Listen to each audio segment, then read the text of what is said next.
നിങ്ങളൊന്ന് ആലോചിച്ച് നോക്കുക, ഒരു രാജ്യത്തിൻ്റെ പ്രധാനമന്ത്രി, ഇന്ത്യയുടെ പ്രധാനമന്ത്രി വേറൊരു രാജ്യത്ത് പോയിട്ട് ഒരു കുഴപ്പമില്ലാത്ത ആൾ, അയാളുടെ ഡോക്ടർ അപ്രൂവൽ കൊടുത്തിട്ടുണ്ട് ഇയാൾക്കിപ്പോൾ ഒരു ആരോഗ്യപരമായിട്ട് ഒരു കുഴപ്പമില്ല, എന്നിട്ടും ഒരു പ്രധാനമന്ത്രി അവിടെ പോയി പെട്ടെന്ന് മരിക്കുകയാണ്. ഒരു പ്രധാനമന്ത്രിയാണ്, ഒരു സാധാരണ ഒരു മിനിസ്റ്ററാണെങ്കിൽ കൂടെ ഇപ്പോൾ ഇവിടെ ഭൂകമ്പം വരും. എന്നിട്ട് ഒരാളും അതിനെക്കുറിച്ച് ചോദ്യം ചെയ്യാനോ, ഇത് കോൾഡ് വാറിൻ്റെ സമയത്താണ്, അതും കൂടി ആലോചിക്കണം. അതായത് ഇങ്ങനത്തെ ഈ പ്രസിഡന്റുമാരും പ്രൈം മിനിസ്റ്റർമാരും ഒക്കെ ഇങ്ങനെ അസാസിനേഷൻസും ബാക്കിയുള്ള ഇങ്ങനത്തെ ഒരു സ്പൈ ഓരോ ഓപ്പറേഷൻസൊക്കെ ഈസിലി നടന്നുകൊണ്ടിരിക്കുന്ന, ഫുൾ ഫ്ലെഡ്ജിൽ നടന്നുകൊണ്ടിരിക്കുന്ന ഒരു സമയത്താണ് ഇത് നടക്കുന്നതും കൂടി ആലോചിക്കണം. ആർക്കും ഒരു സംശയം ഉണ്ടായിരുന്നില്ല, അതിനങ്ങനെ മൂടി വെച്ച് ഫയൽ അടിയിൽ വെച്ചു. ഇതെങ്ങനെയാണ് ഇത് ഇത്രയും കാലം ഇത് മൂടി വയ്ക്കപ്പെട്ട് എന്നാണ് എൻ്റെ സംശയം, ഇതൊക്കെ കൂടി കാണുമ്പോൾ.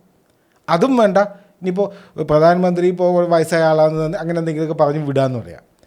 10 ദിവസത്തിൻ്റെ ഗ്യാപ്പിൽ ഒരു രാജ്യത്തിൻ്റെ പ്രധാനമന്ത്രിയും ആ രാജ്യത്തിൻ്റെ അറ്റോമിക് എനർജി കമ്മീഷൻ്റെ ചെയർമാനും മരിച്ചു കഴിഞ്ഞാൽ, അത് മിസ്റ്റീരിയസ് ആയിട്ട് മരിച്ചു കഴിഞ്ഞാൽ, ഒരു തെളിവ് പോലും അവശേഷിക്കാതെ മരിച്ചു കഴിഞ്ഞാൽ എന്തായിരിക്കും ഇന്ന് ഒരു ലോകത്ത്? ഇപ്പോഴാണിത് സംഭവിക്കുന്നതെങ്കിൽ 3rd വേൾഡ് വാർ വരില്ലേ?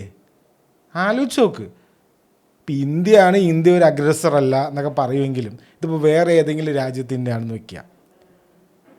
ഒരു രാജ്യത്തിൻ്റെ, അമേരിക്കയുടെ വെച്ചോ, അമേരിക്കയുടെ പ്രസിഡൻറ്റും അമേരിക്കയുടെ ന്യൂക്ലിയർ പ്രോഗ്രാമിൻ്റെ ഹെഡ്, അറ്റോമിക് എനർജി കമ്മീഷൻ്റെ ഹെഡ് മരിച്ചു കഴിഞ്ഞാൽ, 10 ദിവസത്തിൻ്റെ ഗ്യാപ്പിൽ മരിച്ചു കഴിഞ്ഞാൽ എന്തായിരിക്കും? ഇത് ആലോചിച്ചിട്ടൊരു എത്തും പിടിയും കിട്ടുന്നില്ല. ഇത് ഇങ്ങനെ സംഭവിച്ചു? അതിനെ ഒരാളൊന്നും ക്വസ്റ്റ്യൻ ചെയ്തിട്ടുണ്ടാവും. അപ്പോൾ ഇതൊക്കെ ഇവൻ മറ്റേ കോൺസ്പിരസിയുടെ ആളാടേ എന്നൊക്കെ പറഞ്ഞിട്ട് അവനെ നൈസാക്കി വിട്ടിട്ടുണ്ടാവും. ഇത് എന്നിട്ട് ഇപ്പോഴാണ് ഇത് മെല്ലെ ഈ 2025 ഇതിനെക്കുറിച്ച് കുറേ ബുക്കുകൾ എഴുതി. അനൂജ് ദർ എന്ന് പറഞ്ഞിട്ടുള്ള ഒരു ചങ്ങായുണ്ട്, പുള്ളി ഇതിനെക്കുറിച്ച് കൂടുതൽ ഡീറ്റെയിൽ ആയിട്ട് സ്റ്റഡി ചെയ്തതും പുള്ളിയുടേതായിട്ടുള്ള കുറേ പുള്ളി എന്താണ് സംഭവിച്ചതെന്ന് പുള്ളിയുടെ ഒരു സംഭവമൊക്കെ ഉണ്ട്. പുള്ളി ഇങ്ങനെ എല്ലാവരും ക്വസ്റ്റ്യൻ ചെയ്തും ചോദ്യം ചെയ്തിട്ടും ഡീപ്പായിട്ട് ഇൻവെസ്റ്റിഗേറ്റ് ചെയ്തിട്ടുള്ള ഒരാളാണ്. അയാൾ ഒരുപാട് പോഡ്കാസ്റ്റും കാര്യങ്ങളൊക്കെ ഉണ്ട്. പുള്ളിയുടേതായിട്ടുള്ളൊരു പെർസ്പെക്റ്റീവ് ഉണ്ട്. കാരണം ഇത് എങ്ങനെ വേണമെങ്കിലും പോവാം. കാരണം CAA ആണോ, CAA ഫാൻസ് പറയും ഇതൊക്കെ CAAയുടെ കളിയാടാ. KGB ഫാൻസ് ഉണ്ട്, പണ്ടത്തെ ടീംസ്, അവർ പറയും ഇത് KGB ആടാ എന്ന് പറയും. പിന്നെ മറ്റവനെ വിളിക്കണോ, മൊസാഡിന് വിളിക്കട്ടെ. അപ്പം ചിലവർ പറയും ഇത് ഇപ്പം മൊസാഡിൻ്റെ കളികളായിരിക്കും, ഇതൊക്കെ അവരല്ലേ ചെയ്യുക എന്നൊക്കെ പറഞ്ഞിട്ട് അങ്ങനെയും പറയും.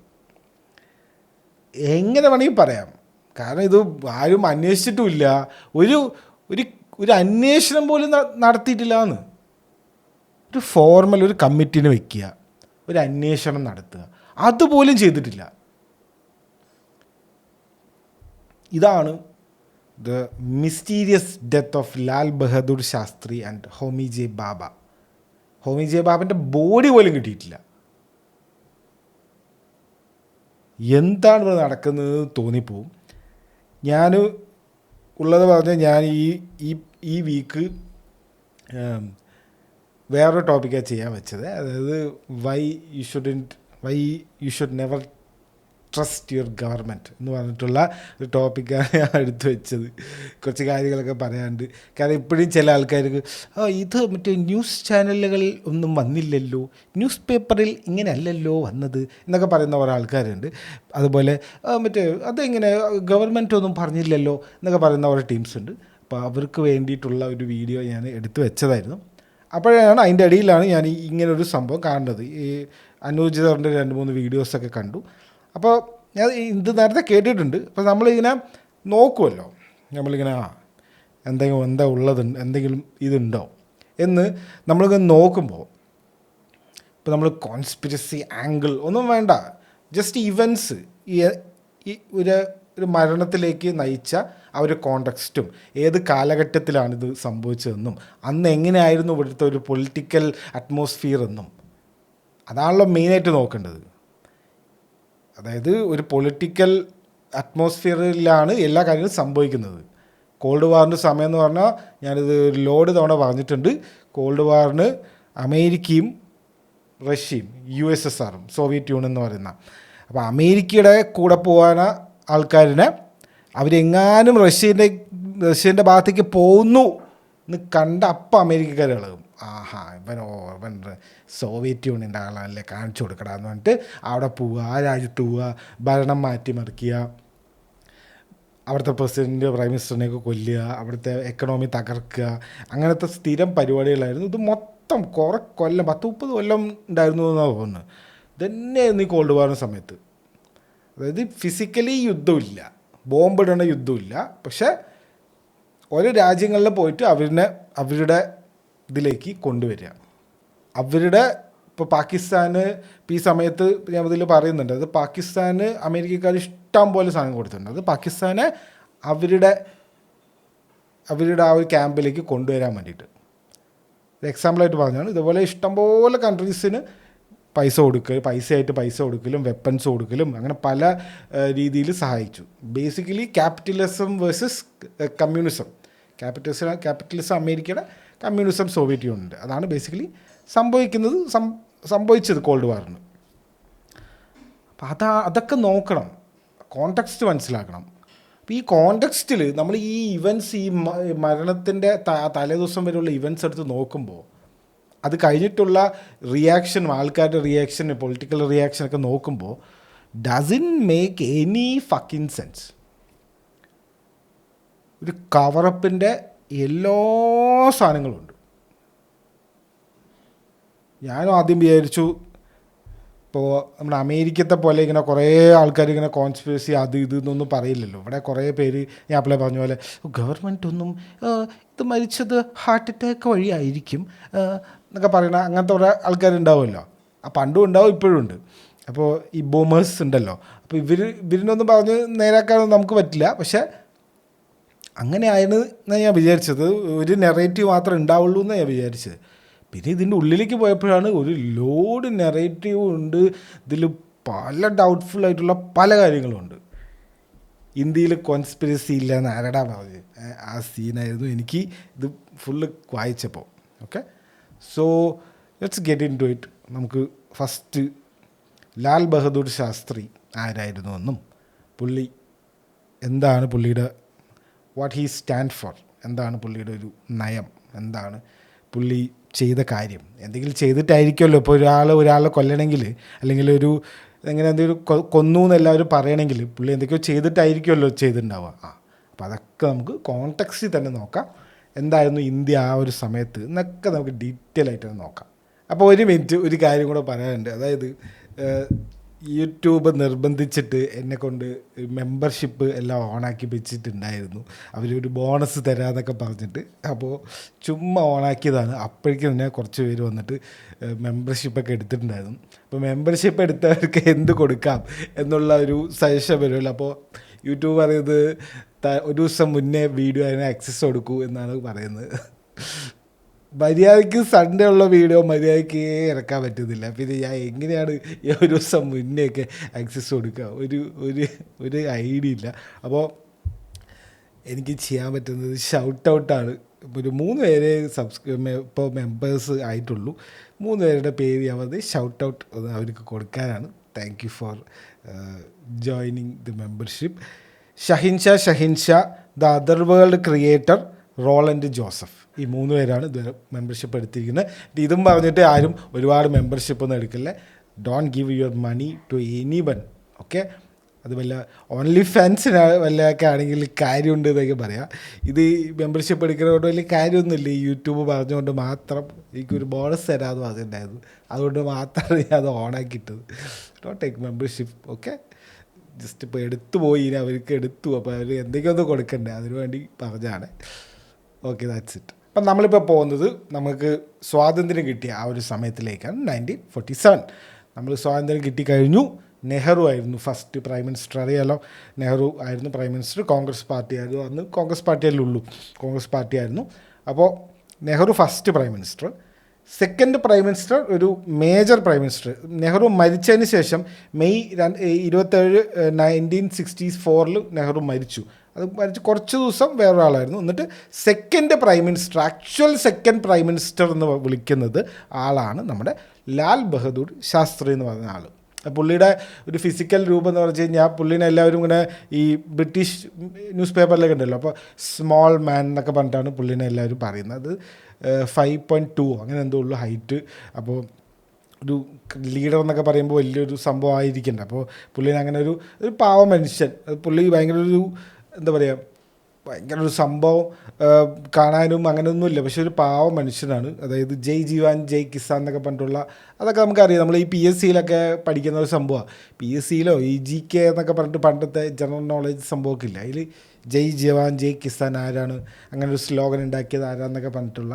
അപ്പോൾ അങ്ങനെയുള്ള ലാൽ ബഹദൂർ ശാസ്ത്രി ആയിരുന്നു. He was A brilliant prime minister എന്ന് എല്ലാവരും പറയുന്നുണ്ട്. അതായത് നെഹ്റു ഇത്രയും കാലം ചെയ്തതിൻ്റെ അത്രയും ഈ പുള്ളി ഈ 2 കൊല്ലം കൊണ്ട് ചെയ്തു എന്ന് വരെ ആൾക്കാർ പറയുന്നുണ്ട്.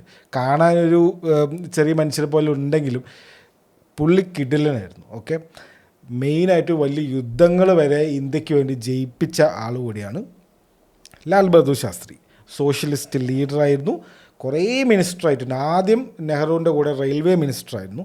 പിന്നീട് ഒരു വലിയൊരു ആക്സിഡൻ്റ് ഉണ്ടായി. അരിയല്ലൂർ ഒരു വെച്ചിട്ടൊരു തമിഴ്നാട്ടിൽ വെച്ചിട്ട് ട്രെയിൻ ആക്സിഡൻ്റ് ഉണ്ടായി.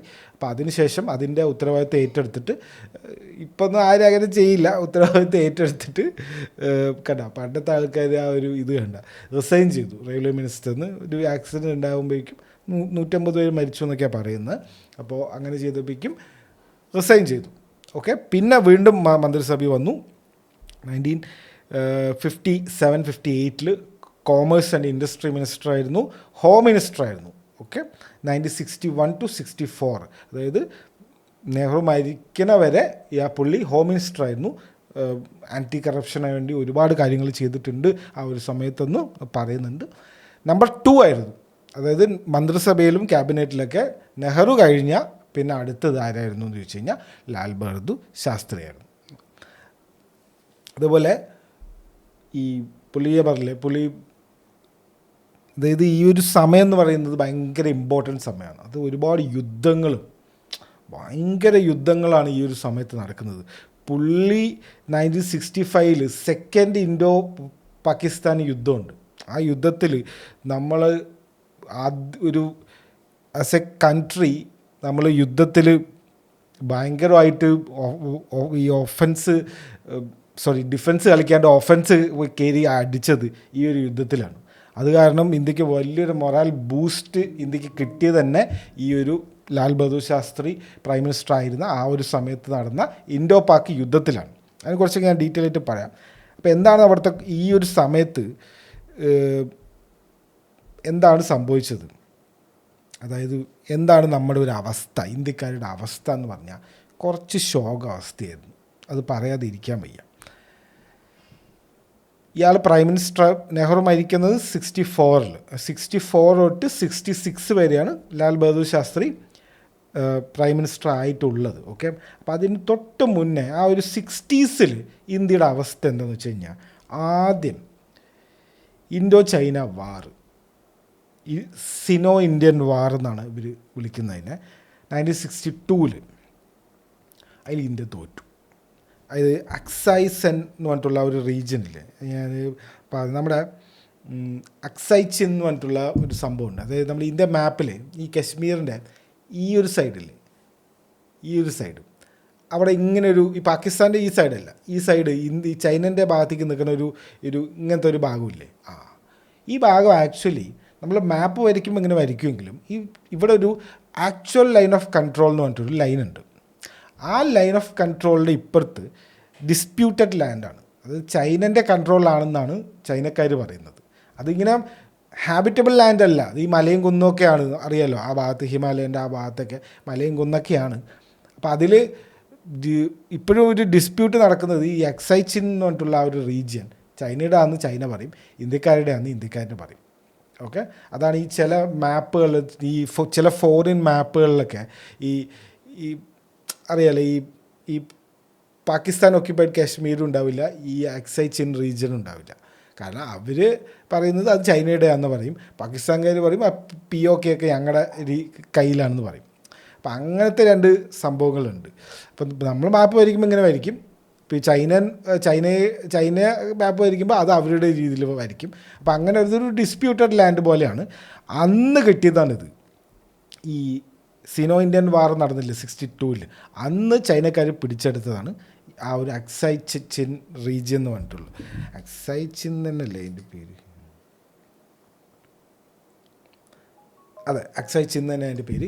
അത് ചൈനക്കാർക്ക് എന്താണ് ഭയങ്കര ഇമ്പോർട്ടൻ്റ് എന്ന് വെച്ച് കഴിഞ്ഞാൽ ഈ ടിബറ്റും ആ ഒരു റീജിയൻ ഉണ്ടല്ലോ, അവിടേക്ക് ഉള്ള ഭയങ്കര ആക്സസ്സാണ് ഈ ഒരു റീജിയൻ അവർക്ക് കൊടുക്കുന്നത്. അപ്പോൾ അത് കാരണമാണ് അവർ വന്ന് ആക്രമിച്ച് ആ ഒരു റീജിയൻ പിടിച്ചെടുത്തത്. അപ്പോൾ നമ്മൾ പുതിയതായിട്ടുണ്ടായ ഒരു രാജ്യമാണ്. അപ്പോൾ നമ്മൾ ഓൾറെഡി പാകിസ്ഥാൻകാരെടുത്ത് യുദ്ധത്തിൽ ആണ്. ഓക്കെ, അതിൻ്റെ അതും ഞാൻ പറഞ്ഞുതരാം. ഫസ്റ്റ് പാകിസ്ഥാൻ യുദ്ധമാണ്, ഞാൻ പറഞ്ഞില്ലേ. സെക്കൻഡ് പാകിസ്ഥാൻ യുദ്ധമാണ് നമ്മൾ കുറച്ച് പോയിട്ട് അടിച്ചതെന്ന് പറഞ്ഞില്ലേ. ഫസ്റ്റ് പാകിസ്ഥാൻ യുദ്ധമുണ്ട്, അതിലും ആ യുദ്ധം കഴിഞ്ഞ് ഒന്ന് ശ്വാസം പിടിപ്പിക്കുക ചൈനക്കാർ യുദ്ധത്തിൽ. അപ്പോൾ ഫുള്ള് അങ്ങനത്തെ ഒരു ഇതാണ്. ആ ചൈന യുദ്ധത്തിൽ നമ്മൾ തോൽക്കുകയും ചെയ്തു. ചൈനക്കാരൻ്റെ അടുത്ത് യുദ്ധം അറിയാലോ, അത് ആർക്കായാലും ചൈനക്കാരൻ്റെ അടുത്ത്, അത് അമേരിക്കക്കാർ പോലും ഈ പേടിക്കുന്നത് എന്താ വെച്ച് കഴിഞ്ഞാൽ ഈ ചൈനക്കാരുടെ കയ്യിൽ എന്തുണ്ടെന്ന് ആർക്കും അറിയില്ല. ഇത് ചൈന പോലത്തെ ഒരു ഡെമോക്രാറ്റിക് കൺട്രി അല്ല. അവരിൻ്റെ കയ്യിൽ എന്താണുള്ളതെന്ന് അവിടുത്തെ ആൾക്കാർക്ക് പോലും അറിയുന്നുണ്ടാവില്ല. അങ്ങനത്തെ ഒരു അവസ്ഥയാണ്.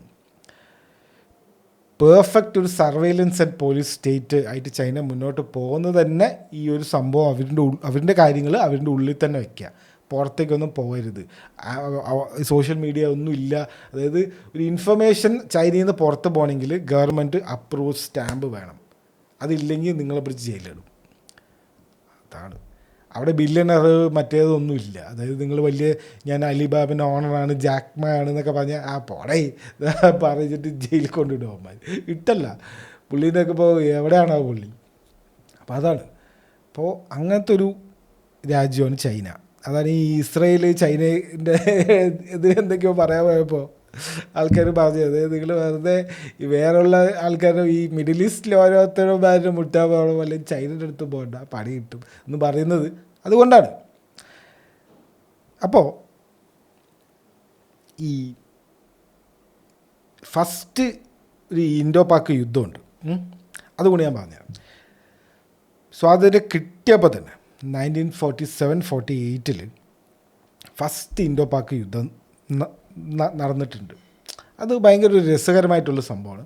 ഞാനതിൻ്റെ ഇടയ്ക്ക് എനിക്ക് തോന്നി എനിക്ക് ADHD ഉണ്ട്. കാരണം നമ്മൾ ഒരു ടോപ്പിക്കിലേക്ക് പോവുക, പെട്ടെന്ന് നമ്മൾ വേറെ ഡീവിയേറ്റ് ചെയ്ത് വേറെ ടോപ്പിക്ക് പോകും. പക്ഷേ ഇത് അതിൻ്റെ ഒരു രസകരമായിട്ടുള്ള ഒരു കോണ്ടെക്സ്റ്റാണ്. നല്ല രസമാണ് ഈ ഒരു കുറച്ചിങ്ങനെ എക്സ്ട്രാ കാര്യങ്ങൾ നോക്കുന്നത്. അതുകൊണ്ട് മാത്രമാണ് ഞാനിങ്ങനെ ജസ്റ്റ് പറഞ്ഞു തരുന്നത്. ആ കുറച്ച് കാര്യങ്ങളും മനസ്സിലാവുമല്ലോ, അപ്പോൾ നമ്മുടെ ഒരു അവസ്ഥ ഒന്ന് മനസ്സിലാക്കാമല്ലോ. ഫസ്റ്റ് ഇൻഡോ പാക് യുദ്ധം നടക്കുന്നത് എങ്ങനെയാണെന്ന് വെച്ച് കഴിഞ്ഞാൽ, ഈ സ്വാതന്ത്ര്യം കിട്ടിയല്ലോ, സ്വാതന്ത്ര്യം കിട്ടുമ്പോഴും അപ്പോഴും സ്റ്റേറ്റും മറ്റ് സംഭവമൊന്നും ആയിട്ടില്ല. സ്റ്റേറ്റ് ഇപ്പോൾ ആ സ്റ്റേറ്റ് ഇപ്പോൾ കേരള, തമിഴ് അങ്ങനത്തെ ഒരു സംഭവമൊന്നും ഇല്ല. ഓക്കെ, കുറേ നാട്ടുരാജ്യങ്ങളും മറ്റു സംഭവങ്ങളൊക്കെയാണ്. അപ്പോൾ ഹൈദരാബാദും ജമ്മു ആൻഡ് കാശ്മീരും, ഈ ഹൈദരാബാദിലും ഒരു മുസ്ലിം എംപററാണ്, അങ്ങനെ മുസ്ലിം എംപയർ എന്തോ ആണ്. അപ്പോൾ അവർക്കും ഈ കശ്മീരിനും ഒരു ഇത് കൊടുത്തു, നിങ്ങൾക്ക് വേണമെങ്കിൽ പാകിസ്ഥാൻ്റെ കൂടെ പോവാം. ഓക്കെ, നിങ്ങൾക്ക് വേണമെങ്കിൽ പാകിസ്ഥാൻ്റെ കൂടെ പോയി ചേരാം, ഇല്ലെങ്കിൽ നിങ്ങൾക്ക് ഇന്ത്യയിൽ നിൽക്കാം എന്നുള്ളൊരു ഓപ്ഷൻ എന്തോ കൊടുത്തു എന്നാണ് പറയുന്നത്. കശ്മീരിൻ്റെ കാര്യം കുറച്ച് കോംപ്ലിക്കേറ്റഡ് ആണ്. അവിടെ ഹിന്ദു റൂളറാണ്, മഹാരാജ ഹരിസിംഗ് എന്ന് പറഞ്ഞിട്ടുള്ള ഒരു രാജാവാണ് അവിടെ ഉള്ളത്. പണ്ട് രാജാവും പ്രജകളൊക്കെ ആണല്ലോ. നാട്ടുകാരാണെങ്കിൽ പോപ്പുലേഷനാണെങ്കിൽ മുസ്ലിം മെജോറിറ്റിയാണ്. ആ ഒരു ഡിഫറൻസ് മനസ്സിലാകുന്നുണ്ടോ? അപ്പോൾ ഈ മഹാരാജ ഹരിസിംഗിന് ആദ്യം വേണ്ടിയിരുന്നത് പുള്ളിക്ക് ഇൻഡിപെൻഡൻ്റ് ആയിട്ട്, അതായത് ഇന്ത്യൻ്റെ കൂടെയില്ല പാകിസ്ഥാൻ്റെ കൂടെയില്ല, ഞങ്ങൾ സ്വന്തമായിട്ടൊരു രാജ്യമാവാം എന്ന് പറഞ്ഞ് ഇരിക്കണ ഒരു നിലപാടായിരുന്നു പുള്ളിയുടെ. പാകിസ്ഥാൻകാർക്ക് എന്താണ് വേണ്ടത്? പാകിസ്ഥാൻകാർക്ക് വേണ്ടത് ഇത് അവരുടെ ഒരു എക്സ്റ്റൻഷൻ പോലെയല്ലേ. അവിടെ മുസ്ലിം മെജോറിറ്റി ഉള്ള ആൾക്കാർ, അതേപോലെ ഒരു മുസ്ലിം മെജോറിറ്റി ഉള്ള ആൾക്കാർ കശ്മീരിലുണ്ട് എന്ന് പറഞ്ഞിട്ട് ഇതൊക്കെ ഞങ്ങളുടെ സ്ഥലമാണ് എന്നൊക്കെ പറഞ്ഞിട്ട് ഇവർക്ക് ഒരു സ്ഥലം കൊടുത്തതും പോരാ, ഇനി അതിൻ്റെ കൂടെ അവർക്ക് എക്സ്ട്രാ വേണമെന്ന് പറഞ്ഞിട്ടുള്ള അത്യാഗ്രഹം പാകിസ്ഥാൻകാർക്ക്. ഇന്ത്യയുടെ ഒരു നിലപാട് എന്താ വെച്ച് കഴിഞ്ഞാൽ, ഇന്ത്യ അപ്പോൾ ഈ ഒരു സോഷ്യലിസ്റ്റ് സെക്യുലർ എന്ന് പറഞ്ഞിട്ടുള്ള ഒരു ഐഡിയോളജി ആയിരുന്നു ആദ്യമല്ല ഇപ്പോഴാ തന്നെ, ഇപ്പോൾ ബുക്ക് ചെയ്താത്തുള്ളൂ എന്നുള്ളൂ. പണ്ട് അങ്ങനത്തെ ഒരു ഐഡിയോളജി ആയിരുന്നു. അപ്പോൾ ഇന്ത്യക്ക് എന്ത് വേണമെന്ന് വെച്ച് കഴിഞ്ഞാൽ എല്ലാ റിലീജിയനിലുള്ള ആൾക്കാർക്കും ഏത് ടൈപ്പിലെ ആൾക്കാർക്കും നമ്മൾ ഇന്ത്യൻ യൂണിയനിൽ നിൽക്കാം, അവർക്കൊരു കുഴപ്പമില്ലാതെ നിൽക്കാം എന്ന് പറഞ്ഞിട്ടുള്ള ഒരു സെക്യുലർ വിഷൻ്റെ ഭാഗമായിട്ട് ഈ കശ്മീരും പിന്നെ നമ്മുടെ ഇതൊക്കെ ഒരേ ബോർഡറുള്ള വരുന്ന സ്ഥലങ്ങളില്ലേ, അപ്പോൾ ഈ കശ്മീർ നമ്മുടെ ഇന്ത്യയിലേക്ക് വരട്ടെ എന്നുള്ളൊരു രീതിയായിരുന്നു ഇന്ത്യയുടെ. ഇത് ആദ്യത്തെ കാര്യമാണ് പറയുന്നത്. അപ്പോൾ എല്ലാം മാറി മറിഞ്ഞ് ഈ കശ്മീർ ഇന്ത്യയിലേക്ക് ജോയിൻ ചെയ്യാനുള്ള കാരണം എന്താണെന്ന് വെച്ച് കഴിഞ്ഞാൽ, അതാണ് ഈ 1947 ഈ പാകിസ്ഥാൻ ചെയ്ത ഒരു തോന്നിവാസം. പാകിസ്ഥാൻ്റെ ഒരു തോന്നിവാസം കാരണമാണ് ഇപ്പോൾ ഈ ജമ്മുവും കാശ്മീരും ഒക്കെ നമ്മുടെ ഇന്ത്യൻ യൂണിയനിൽ ഇരിക്കുന്നത്. ഓക്കെ, ഈ ഒരു സ്റ്റേറ്റായിട്ട് ഇപ്പോൾ മാറിയത് ഈ ഒരു സംഭവം നടന്നതുകൊണ്ടാണ്. ഫസ്റ്റ് ഇൻഡോ പാകിസ്ഥാൻ യുദ്ധം, ഫസ്റ്റ് കാശ്മീർ വാർ എന്ന് പറയുന്നത് ഓപ്പറേഷൻ ഗുൽമർഗ് എന്ന് പറഞ്ഞിട്ടുള്ള ഒരു ഓപ്പറേഷനാണ്. ഓപ്പറേഷൻ ഗുൽമർഗ് 1947 സോ അതെന്തേ കിട്ടിയിട്ടുള്ളൂ. അപ്പം തന്നെയാണ് ഇത് സ്റ്റാർട്ട് ചെയ്തത്. ഇവരെന്ത് ചെയ്തതെന്ന് വെച്ച് കഴിഞ്ഞാൽ, ട്രൈബലായിട്ടുള്ള കുറച്ച് ആൾക്കാരിനെ പാകിസ്ഥാൻ്റെ സഹായത്തോടു കൂടി ഈ കശ്മീരിലേക്ക് അവർ കയറ്റിവിടുകയാണ്. ഓക്കെ, എന്നിട്ട് എന്തിനാണ് പ്രശ്നങ്ങൾ ഉണ്ടാക്കുക.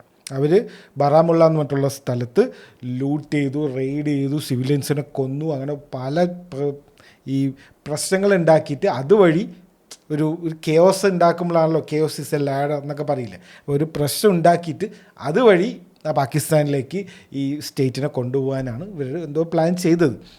ഓപ്പറേഷൻ ഗുൽമർഗാണ് ഇവിടെ നടന്നത്. കുറേ ആൾക്കാരിനെ കയറ്റി വിട്ടു.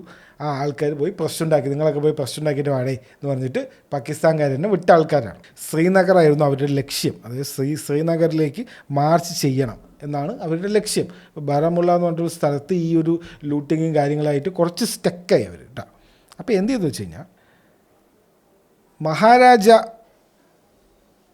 ഹരിസിംഗ് ഉണ്ടല്ലോ, പുള്ളി ഇന്ത്യനെ വിളിച്ചിട്ട് പറഞ്ഞു സഹായം വേണം, പാകിസ്ഥാൻകാർ ഇവിടെ വന്ന് പ്രശ്നം ഉണ്ടാക്കുന്നുണ്ട്. ഇത് പാകിസ്ഥാൻകാർ എക്സ്പെക്റ്റ് ചെയ്തില്ല. ഇതൊക്കെ എന്ത് പറഞ്ഞറിയാം, ഇന്ത്യൻ യൂണിയനിലേക്ക് വാ, ഹെൽപ്പ് തരാം. ഓക്കെ, ഇന്ത്യൻ യൂണിയനിലേക്ക് ജോയിൻ ചെയ്താൽ നമ്മൾ എല്ലാ സഹായം എന്താ വേണ്ടത്, പാകിസ്ഥാൻകാരൊക്കെ ഓടിക്കണോ പറയും എന്ന് പറഞ്ഞിട്ട് പറഞ്ഞു. 26 ഒക്ടോബർ 1947 സൈൻ ചെയ്തു. അതായത് ഈ ഇൻസ്ട്രുമെൻ്റ് ഓഫ് അസഷൻ എന്ന് പറഞ്ഞിട്ടുള്ള ഒരു സംഭവം സൈൻ ചെയ്തു. അസഷൻ എന്ന് പറഞ്ഞാൽ ജമ്മു കശ്മീരിന് ഇന്ത്യൻ യൂണിയൻ്റെ ഭാഗമായി എന്ന് പറഞ്ഞിട്ട് ഈ മഹാരാജ ഹരിസിംഗ് സൈൻ ചെയ്തു. ഇന്ത്യൻ ആർമി ഇറങ്ങി. അന്ന് ഇന്ത്യൻ ആർമി ഉറി ബറാമുള്ള എന്നുള്ള സ്ഥലത്ത് നല്ല പുഷ് ബാക്ക് കൊടുത്തു പാകിസ്ഥാൻകാർ. പിന്നെ വന്നു പാകിസ്ഥാൻ ആർമി അടുത്ത കൊല്ലം 1948. ആദ്യം ഒരു ആർമിനെ അയച്ചില്ല. ആദ്യം ഈ ട്രൈബലായിട്ടുള്ള കുറച്ച് ടീംസിനെയൊക്കെ വിട്ടത്, കുറച്ച് വയലൻ്റ് ആയിട്ടുള്ള ടീംസിനെ. അടുത്ത കൊല്ലം 1948 വീണ്ടും പാകിസ്ഥാൻ ആർമി തന്നെ ഇറങ്ങി. ഭയങ്കര ഹെവി ഫൈറ്റിങ് നടന്നിട്ടുണ്ടായിരുന്നു. അതിൽ യുണൈറ്റഡ് നേഷൻസാണ് ഇടപെട്ടത്. യുണൈറ്റഡ് നേഷൻസ് മീഡിയേഷൻ ഇടപെട്ടു 1948 തന്നെ. ഒരുപാട് കാലമൊന്നും യുദ്ധം നീണ്ടുപോയില്ല. ഇന്ത്യക്ക് എന്ത് കൊടുത്തു, കശ്മീർ വാലി, ജമ്മു, ലഡാക്ക് ഇത് കൊടുത്തു. പാകിസ്ഥാന് നോർത്ത് ഈസ്റ്റേൺ പാർട്ട്, അതായത് POK എന്ന് പറയില്ലേ, പാകിസ്ഥാൻ ഓക്യുപൈഡ് കശ്മീർ, അതാണ് നോർത്ത് ഈസ്റ്റ് പാർട്ട് അവർക്ക് കൊടുത്തു. ഇപ്പോഴത്തെ ആസാദ് ജമ്മു, ബൽട്ടിസ്ഥാൻ എന്നൊക്കെ പറഞ്ഞിട്ടുള്ള എന്തൊക്കെയോ കുറേ സ്ഥലങ്ങളുണ്ട്, അതൊക്കെ അവർ പാകിസ്ഥാന് നിങ്ങളെടുത്ത് പോകുന്നുണ്ട് അവർക്ക് കൊടുത്തു. കാരണം ഇത് ഇതൊന്നും ഹാബിറ്റബിൾ ആയിട്ടുള്ള പ്ലേസുകളേ അല്ല. അതായത് അവിടെ പോയി കുറച്ച് വീട് വെട്ടി താമസിക്കുക ഇതൊന്നും പറ്റില്ല. ഇത് മറ്റേ മലയും കുന്നും മറ്റേ ലഡാക്കും മറ്റേ അങ്ങനത്തെ സ്ഥലമാണ്, പച്ച വെള്ളം കിട്ടാത്ത സ്ഥലമാണ്. അപ്പോൾ ഇതൊക്കെ ഒരു സ്ട്രെങ്ത്ത് കാണിക്കാന്നേ ഉള്ളൂ. അല്ലാണ്ട് അവിടെ പോയിട്ട് കുറച്ച് അവിടെ പോയിട്ട് നമ്മളൊക്കെ അവിടെ പോയി താമസിക്കുക അതൊന്നും നടക്കില്ല. നമ്മൾ എന്ത് ചെയ്യുക വെച്ച് കഴിഞ്ഞാൽ കുറേ മിലിറ്ററി പോസ്റ്റുകൾ ഉണ്ടാക്കുക, എന്നിട്ട് പറയുക ഈ സ്ഥലമൊക്കെ നമ്മുടെയാണ്. അങ്ങനെ ഒരു ഫിഗറേറ്റീവ്ലി കൺട്രിയുടെ സ്ട്രെങ്ത്ത് കാണിക്കാനുള്ള സ്ഥലങ്ങളാണ് ഈ പറഞ്ഞതൊക്കെ. സീസ് ഫയർ വന്നു 1 ജനുവരി 1949 സീസ് ഫയർ വന്നു. ലൈൻ ഉണ്ടാക്കി. ഓക്കെ, അതായത് ഇപ്പോൾ നമ്മുടെ LOC എന്നൊക്കെ പറയില്ലേ, അപ്പോൾ ലൈൻ ഓഫ് കൺട്രോൾ ഉണ്ടാക്കി. ഇപ്പോഴത്തെ LOC ആണ് അന്നുണ്ടാക്കിയ ലൈനാണിത്. 1 ജനുവരി 1949. 2 ഭാഗം ഇന്ത്യക്ക് പോയി, 1 ഭാഗം പാകിസ്ഥാന് പോയി. ഇതാണ് ഫസ്റ്റ് യുദ്ധത്തിൽ നടന്ന കാര്യം. ഓക്കെ, ഈ യുദ്ധം കഴിഞ്ഞ് 49 കഴിഞ്ഞ് തിരുവൊന്നും അടങ്ങിയിരിക്കണേ എന്ന് പറഞ്ഞ് ഇരിക്കുമ്പോൾ പാകിസ്ഥാൻകാർ വീണ്ടും വരികയാണ്. എപ്പോൾ 65 പിന്നെ വരുന്നത്. അതെന്ത് കണ്ടിട്ടാണ് വരുന്നത്? നമ്മുടെ ചൈനേൻ്റെ അടുത്ത് നമ്മൾ തോറ്റ് നിന്ന ഒരു സമയമില്ലേ, ഓഹോ ഇവർ ചൈനേൻ്റെ അടുത്ത് യുദ്ധം ചെയ്ത് തോറ്റോ, അപ്പോൾ ഇവരിപ്പോൾ ഇത്തിരി ക്ഷീണത്തിലായിരിക്കും, ഇവരിപ്പോൾ പോയി കഴിഞ്ഞാൽ നമുക്ക് ആ കശ്മീർ മൊത്തം എടുക്കാം, പിന്നെ മറ്റേ ഈ ഭാഗം ചൈനയ്ക്ക് കൊടുത്തല്ലോ, ഇപ്പോൾ ഈ കുറച്ചും കൂടി നമുക്ക് കിട്ടും എന്നൊക്കെ പറഞ്ഞിട്ട് വന്നതാണ് ഈ 65. അപ്പം ആരാണ് പ്രധാനമന്ത്രി എന്ന് ചോദിച്ചു കഴിഞ്ഞാൽ ആളാണ് നമ്മുടെ ലാൽ ബഹദൂർ ശാസ്ത്രിയായിരുന്നു അന്നത്തെ പ്രധാനമന്ത്രി. അന്നത്തെ ഇവൻറ്റ്സ് എല്ലാം ഞാൻ ഡീറ്റെയിൽ ആയിട്ട് പറഞ്ഞുതരാം. ഓഗസ്റ്റ് 5 ഓപ്പറേഷൻ ജിബ്രാൾട്ടർ എന്ന് പറഞ്ഞിട്ടുള്ള ഒരു ഓപ്പറേഷൻ നടക്കുന്നത്. അന്നും ഇതേപോലെ തന്നെ 30,000 ഇൻഫിൽട്രേറ്റേഴ്സിനെ കശ്മീരിലേക്ക് കടത്തിവിട്ടു പാകിസ്ഥാൻകാർ എന്നാണ് പറയുന്നത്. എന്തിനാണ്? അന്നുണ്ടാക്കിയ പോലെ ഫസ്റ്റ് കശ്മീർ യുദ്ധത്തിന് ഇപ്പോൾ ഞാൻ പറഞ്ഞില്ലേ ഓപ്പറേഷൻ ഗുൽമർഗ്, അന്നും ഇതുപോലെ തന്നെ ട്രൈബലായിട്ടുള്ള ആൾക്കാരിനെ അങ്ങോട്ട് കയറ്റി വിട്ടു. ഇതിപ്പോൾ എന്ത് ചെയ്തു വെച്ച് കഴിഞ്ഞാൽ കുറേ ഇൻഫിൽട്രേറ്റേഴ്സ് ആയിട്ട് പാകിസ്ഥാൻ ആർമിയുടെ അവരുടെ കൂടെ തന്നെയുള്ള കുറേ ഇങ്ങനത്തെ പ്രശ്നക്കാരനെ അങ്ങോട്ട് കയറ്റി വിടുക, പ്രശ്നം ഉണ്ടാക്കാൻ വേണ്ടിയിട്ട്. എന്നിട്ട് പക്ഷെ ഇപ്രാവശ്യം ഒരു വ്യത്യാസം ഉണ്ടായത് എന്താ വെച്ച് കഴിഞ്ഞാൽ അന്ന് അവർക്ക് കുറേ കാര്യങ്ങൾ ചെയ്യാൻ പറ്റി. അന്ന് അവർ കുറേ പ്രശ്നങ്ങൾ ബാരമുള്ള എന്നൊക്കെ പറഞ്ഞ സ്ഥലത്ത് കുറേ പ്രശ്നങ്ങളൊക്കെ ഉണ്ടാക്കി കുറേ ആൾക്കാരെ കൊല്ലും പിടിക്കുകയൊക്കെ ചെയ്തു. ഇപ്രാവശ്യം എന്ത് ചെയ്തെന്ന് വെച്ച് കഴിഞ്ഞാൽ ഇവർക്കൊന്നും ചെയ്യാൻ പറ്റിയില്ല. ലോക്കൽസ് ഇവർക്ക് കാര്യം മനസ്സിലായി, ഇവരൊക്കെ ഈ പാകിസ്ഥാൻ്റെ ആൾക്കാരാണ്, ഇവരിവിടെ പ്രശ്നം ഉണ്ടാക്കാൻ വന്നിരിക്കുകയാണ്, എന്തോ ഒരു യുദ്ധത്തിന് ഒരുങ്ങി വന്നിരിക്കുകയാണെന്ന് ലോക്കൽസ് മനസ്സിലാക്കിയിട്ട് ലോക്കൽസ് എന്ത് ചെയ്ത് ഇതൊന്നും റെസ്പോണ്ട് ചെയ്തില്ല. അവർ നേരെ മിലിറ്ററിക്കാരുടെ അടുത്ത് പറഞ്ഞു. ദേ ഇൻഫോംഡ് ഇന്ത്യൻ മിലിറ്ററി എന്നാണ് പറയുന്നത്. Locals reported to Indian military about these infiltrators എന്ന് പറയുന്നുണ്ട്. പാകിസ്ഥാൻ അത് വീണ്ടും ഒരു ഫെയിലറായി. കാരണം അവർ വിചാരിച്ച പോലെ കാര്യങ്ങളൊന്നും നടന്നില്ല. ഓപ്പറേഷൻ ജിബ്രാൾട്ടറും ഫെയിലറായി. ഇവർക്ക് ഈ ഫെയിലർ മാത്രമേ ഉള്ളൂ. അപ്പോൾ ഫെയിലർ ആയ പിന്നെ മറ്റേ ഒരു തോറ്റ് പിന്നോക്കം പോലെ മാനക്കേടല്ലേ. അപ്പോൾ ഇവരെന്ത് ചെയ്തു വെച്ച് കഴിഞ്ഞാൽ ഒരു ഫുൾ സ്കെയിൽ വാറിലിട്ട്, അതാണ് അവരുടെ ഉദ്ദേശം. ഈ ആദ്യം കുറച്ച് പേര് പോയി പ്രശ്നം ഉണ്ടാക്കുക, പിന്നെ അത് അവരിനെ സഹായിക്കാന്നുള്ള രീതിയിൽ ആർമി ഇറങ്ങുക, അതൊക്കെ തന്നെ ആയിരിക്കണം അവരുടെ ഉദ്ദേശം. ഇതിപ്പോൾ എന്ത് ചെയ്തെന്ന് വെച്ച് കഴിഞ്ഞാൽ ഫസ്റ്റ് മിഷനെ ഫെയിലായി. അപ്പോൾ പിന്നെ സെക്കൻഡ് മിഷൻ എന്തായി? ഫുൾ സ്കെയിൽ ഒരു വാർ. പാകിസ്ഥാൻ ആർമി ഇറങ്ങി. ഇതാണ് വൻ യുദ്ധമാണ് ഇത്. ഈ ഒരു കാര്യം ഇവിടെ നടന്നതെന്നാണ് പറയുന്നത്. അതായത് നമ്മളും ഒഫെൻസീവാണ്, അവരും കയറി ഇങ്ങോട്ട് വരും, നമ്മളും കയറി അങ്ങോട്ട് പോകും. നമ്മൾ ലാഹോറിൻ്റെ അടുത്തെത്തിയെന്നോ അങ്ങനെ എന്തൊക്കെയോ പറയുന്നത്. ലാഹോർ നോക്കിയാൽ കാണുന്ന രീതി ദൂരത്തുനിന്ന് എത്തിയെന്നോ, അത്രയും നമ്മൾ ഇന്ത്യൻ ആർമി അങ്ങോട്ട് കയറിപ്പോയി എന്നൊക്കെയാണ് പറയുന്നത്. ഈ ജിബ്രാൾട്ടർ തോറ്റൊരു മാനക്കേടിലാണ് ഈ പാകിസ്ഥാൻ ആർമി ഇറങ്ങുന്നത്. 1 സെപ്റ്റംബർ 1965 ഓപ്പറേഷൻ ഗ്രാൻഡ് സ്ലാം, അതാണ് പാകിസ്ഥാൻകാരുടെ ഓപ്പറേഷൻ. അക്നൂർ എന്ന് പറഞ്ഞിട്ടുള്ള അക്നൂരിലൊരു ബ്രിഡ്ജ് ഉണ്ട്. ഓക്കെ, അത് ഈ ജമ്മുവും കാശ്മീരും തമ്മിൽ കണക്ട് ചെയ്യുന്ന ഒരു ബ്രിഡ്ജാണ് അക്നൂർ എന്ന് പറഞ്ഞൊരു സ്ഥലത്ത്. ആ ബ്രിഡ്ജിനൊക്കെ തകർത്തു പാകിസ്ഥാൻകാർ. അപ്പോൾ ഇന്ത്യ അതിന് നീ ഒന്നും നോക്കാനില്ല, റിറ്റാലിയേറ്റ് ചെയ്യാന്ന് വെച്ചിട്ട് ബോർഡർ കടന്ന് അങ്ങോട്ട് കയറി. ഓക്കെ, സെപ്റ്റംബർ 6 ഈ സംഭവം.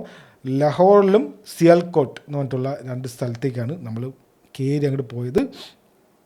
അതായത് എല്ലാം യൂസ് ചെയ്തിട്ടുള്ള യുദ്ധമാണ്. ടാങ്കുകൾ യൂസ് ചെയ്തിട്ടുണ്ട്, എയർഫോഴ്സ് യൂസ് ചെയ്തിട്ടുണ്ട്, ആർട്ടിലറി യൂസ് ചെയ്തിട്ടുണ്ട്, എല്ലാവരും അങ്ങോട്ട് ഇറക്കി. ഇതൊക്കെ ചെയ്യുമ്പോൾ ലാൽ ബഹദൂർ ശാസ്ത്രിയാണ് പ്രൈം മിനിസ്റ്റർ, അതുകൊണ്ട് ആലോചിക്കണം. 3 ഫ്രണ്ടിലാണ് മെയിനായിട്ട് യുദ്ധം നടന്നത്. ഒന്ന് ലാഹോർ ഫ്രണ്ടിൽ, അവിടെ Indian army captured near to ലാഹോറിൻ്റെ അടുത്തെത്തി എന്നാണ് പറയുന്നത്. പിടിച്ചടിക്ക് പോയിട്ട്. സിയാൽകോട്ടിലാണ് ടാങ്കുകളുടെ യുദ്ധം. ഇത് പറയുന്നത് വേൾഡ് വാറിന് ശേഷം ഇത്രയും വലിയൊരു ടാങ്ക് യുദ്ധം നടന്നിട്ടേ ഇല്ല എന്നാണ് പറഞ്ഞത്. അങ്ങനത്തെ അത്രയും വലിയൊരു ടാങ്കുകളുടെ ഒരു യുദ്ധം ആണ് സിയാൽകോട്ട് എന്ന് പറഞ്ഞിട്ടുള്ള സിയാൽകോട്ട് ഫ്രണ്ടിൽ നടന്നത്. പിന്നെ നടന്നത് കശ്മീർ ഫ്രണ്ടിൽ ഹൈ ആൾട്ടിറ്റ്യൂഡിൽ ഉള്ള സ്ഥലങ്ങളാണ്. അത് ഞാൻ പറഞ്ഞില്ല നേരത്തെ, ഈ ഹാബിറ്റബിൾ ആയിട്ടുള്ള പ്ലേസ് ഒന്നുമല്ല. അപ്പോൾ അവിടുത്തെ ഈ ഇന്ത്യൻ ആർമിയുടെ യുദ്ധം അവിടെ, അത് ബോംബിങ്ങും ഷെല്ലിങ്ങൊക്കെ ആയിരിക്കും. 3 ഫ്രണ്ടിലാണ് മെയിനായിട്ട് യുദ്ധം നടന്നത്. വലിയ യുദ്ധമായിരുന്നു. മറ്റേ പ്ലെയിനുകളുടെ യുദ്ധമുണ്ട്. അതായത് പ്ലെയിനുകൾ എന്ന് പറഞ്ഞാൽ 2 രീതിയിലുണ്ട്. ഒന്ന് നമുക്ക് ബ്രിട്ടീഷുകാർ തന്ന IAF ഹോക്കർ ഹണ്ടേഴ്സ് എന്ന് പറഞ്ഞിട്ടുള്ള പ്ലെയിനുകളാണ് നമ്മുടെ കയ്യിലുള്ളത്. ഓക്കെ, ഇന്ത്യൻ എയർഫോഴ്സിൻ്റെ. പാകിസ്ഥാൻ എയർഫോഴ്സിൻ്റെ സേബേഴ്സാണുള്ളത്. അത് അമേരിക്കക്കാർ അവർക്ക് കൊടുത്തതാണ്. അതാണ് ഞാൻ പറഞ്ഞില്ലേ, ഈ നമുക്ക് ഉള്ളത് എന്ന് വെച്ച് കഴിഞ്ഞാൽ ഈ ബ്രിട്ടീഷുകാർ നമ്മളായിട്ട് നല്ല ടേംസിലാണല്ലോ പിരിഞ്ഞു പോയത്. അപ്പോൾ അവരിൻ്റെ നിന്ന് നമ്മൾ കുറേ സാധനങ്ങൾ എടുത്തു. പാകിസ്ഥാൻകാർക്ക് കൊടുത്തത് അമേരിക്കക്കാരാണ്. അതൊക്കെ അമേരിക്കക്കാർ ഒരാവശ്യമില്ലാണ്ട് പണ്ട് തൊട്ടേ പാകിസ്ഥാൻകാർ ഇങ്ങനെ സപ്പോർട്ട് കൊടുത്തുകൊണ്ടേ ഇരിക്കുക. കാരണം എന്താ വെച്ച് കഴിഞ്ഞാൽ അവർക്ക് ഇവിടെ ഒരു രാജ്യത്തിൻ്റെ ഒരു സപ്പോർട്ട് വേണമെന്ന് പറഞ്ഞിട്ട് ഒരാവശ്യമില്ല. ഇതാണ് കോൾഡ് വാറിൻ്റെ സമയത്ത്. ഇപ്പോൾ എവിടെയോ കിടക്കണം അമേരിക്കയ്ക്ക് ഈ പാകിസ്ഥാൻകാർക്ക് എന്തിനാണ് ഈ തോക്കും ബോംബൊക്കെ കൊടുക്കേണ്ട ആവശ്യം.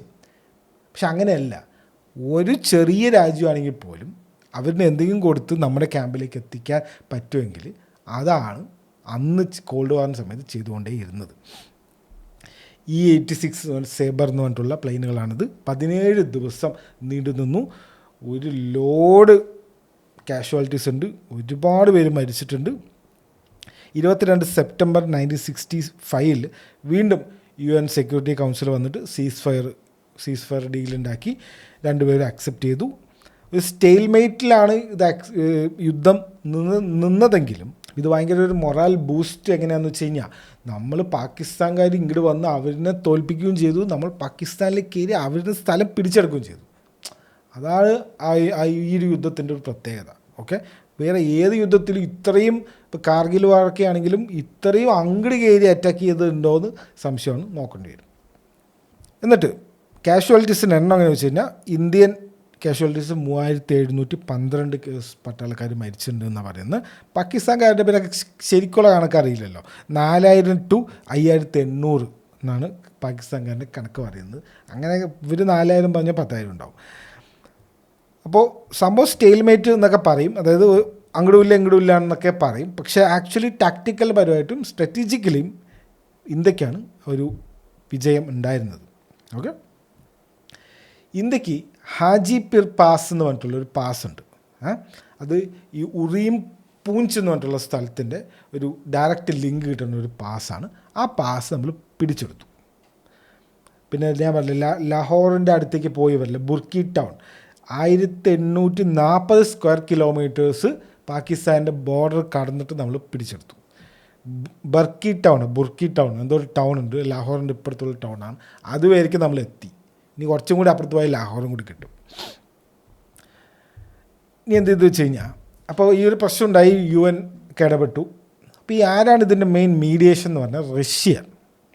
ഓക്കെ, ഇത് നമ്മളെപ്പോഴും റഷ്യൻ ലീനിയൻ്റായി നമ്മൾ സ്വാതന്ത്ര്യം കിട്ടിക്കഴിഞ്ഞതും നെഹ്റു അറിയാലോ ഒരു സംഭവം കൊണ്ടുവന്ന് സോവറിൻ സ്റ്റേറ്റ്, അതായത് നോൺ അലയൻസ്, അങ്ങോട്ടും ഇല്ല ഇങ്ങോട്ടും ഇല്ല, US കൂടെയും ഇല്ല റഷ്യൻ്റെ കൂടെയും ഇല്ല, നമ്മളെപ്പോഴും ഇൻഡിപെൻഡൻ്റ് ആയിട്ട് നിൽക്കണം എന്നുള്ളൊരു സ്റ്റാൻഡാണ് നമ്മൾ ആദ്യം എടുത്തത്, ഇപ്പോഴും എടുക്കുന്നത്, എപ്പോഴും എടുക്കുന്നത്. ഓക്കെ, പക്ഷേ നമ്മളെപ്പോഴും ഒരു റഷ്യയിലോട്ടൊരു ചായ്വ് അല്ലെങ്കിൽ റഷ്യയായിട്ടുള്ള കണക്ഷൻ അത് അന്നും ഉണ്ട് ഇന്നും ഉണ്ട്. ഇപ്പോഴും നമ്മളെ ട്രംപും മറ്റവരൊക്കെ കളിയാക്കല്ല കുറ്റം പറയുന്നത്, നിങ്ങൾ എന്തിനാണ് അവരുടെ ഓയിൽ മേടിക്കുന്നത്, അതെന്തിനാ അത് ചെയ്യുന്നത് ഇത് ചെയ്യണമെന്ന് പറഞ്ഞിട്ടാണ്. അപ്പം പക്ഷേ നമ്മളതൊന്നും മൈൻഡ് ചെയ്യില്ല, കാരണം നമ്മളും റഷ്യയായിട്ട് നല്ല ടേംസിലാണ് ആദ്യം മുതലേ. അത് തെറ്റിദ്ധരിക്കരുത്, റഷ്യക്കാർക്ക് നമ്മളെ ഭയങ്കര ഇഷ്ടമാണെന്നല്ല, റഷ്യക്കാർക്ക് ഇവിടെ ഒരാൾ വേണം, മെയിനായിട്ടൊരാൾ വേണം. അതുകൊണ്ട് അവർ മര്യാദയ്ക്ക് നോക്കണു എന്നുള്ളൂ. അല്ലാണ്ട് റഷ്യക്കാർക്ക് നമ്മളെ ഭയങ്കര സ്നേഹമായിട്ട് നീ നാളെ യുദ്ധം വന്ന റഷ്യക്കാർ നമ്മുടെ കൂടെ നിൽക്കും. ജിയോ പൊളിറ്റിക്സിൽ അങ്ങനെ ഒരു സംഭവമേ ഇല്ല. ശത്രുവിൻ്റെ ശത്രു മിത്രം, ആ ഒരു സംഭവം മാത്രമേ ഉള്ളൂ. അത് ആദ്യം മനസ്സിലാക്കുക. അപ്പോൾ ഈ ഒരു യുദ്ധം കഴിഞ്ഞു. 65 തുടങ്ങി 17 ദിവസം യുദ്ധം നീണ്ടു നിന്നു. കുറേ പേര് 2 സ്ഥലത്തുനിന്ന് മരിച്ചു, 2 ഭാഗത്തുനിന്ന് മരിച്ചു. ഇന്ത്യക്ക് കുറേ സ്ഥലങ്ങൾ, പുതിയ സ്ഥലങ്ങൾ കിട്ടുകയും ചെയ്തു. പാകിസ്ഥാൻകാർക്ക് ഒരു അടിയും കിട്ടി. അപ്പോൾ എന്ത് ചെയ്യണം? ഡീല് സൈൻ ചെയ്യണ്ടേ? ഡീല് സൈൻ ചെയ്യാൻ വേണ്ടിയിട്ട് ഇടപെടുന്നത് റഷ്യയാണ്. ഉസ്ബെക്കിസ്ഥാനിൽ വെച്ചിട്ടാണ്. അന്നത്തെ USSR ആണ്. ഈ USSRൻ്റെ ഭാഗമാണ് ഉസ്ബെക്കിസ്ഥാൻ. ഉസ്ബെക്കിസ്ഥാനിലുള്ള ടഷ്കെൻറ്റ് എന്ന് പറഞ്ഞിട്ടുള്ള ഒരു സ്ഥലത്ത് വെച്ചിട്ടാണ് ഈ ഒരു ഡീല് സൈൻ ചെയ്യുന്നത്. ടഷ്കെൻറ്റ് എഗ്രിമെൻറ്റ് എന്നൊക്കെ പറഞ്ഞിട്ട് ഇതിനെ പറയും. ഓക്കെ, ടഷ്കെൻറ്റ് ഡിക്ലറേഷൻ എന്നും പറയും. അപ്പോൾ ചുമ്മാ ആരെങ്കിലും പോയിട്ട് സൈൻ ചെയ്യല്ല. ഇപ്പോഴൊക്കെ ആണെങ്കിൽ ഫോറിൻ സെക്രട്ടറിയോ അവരൊക്കെ പോയിട്ട് സൈൻ ചെയ്താലും മതി. പക്ഷെ അന്നൊക്കെ എന്താ വെച്ച് കഴിഞ്ഞാൽ ഇതൊക്കെ ഭയങ്കര സംഭവമാണ്. 4-ാം തീയതി അവിടെ എത്തി പുള്ളി, ലാൽ ബഹദൂർ ശാസ്ത്രി 4-ാം തീയതി ഈ ടഷ്കെൻറ്റ് എന്ന് പറഞ്ഞിട്ടുള്ള സ്ഥലത്തെത്തി.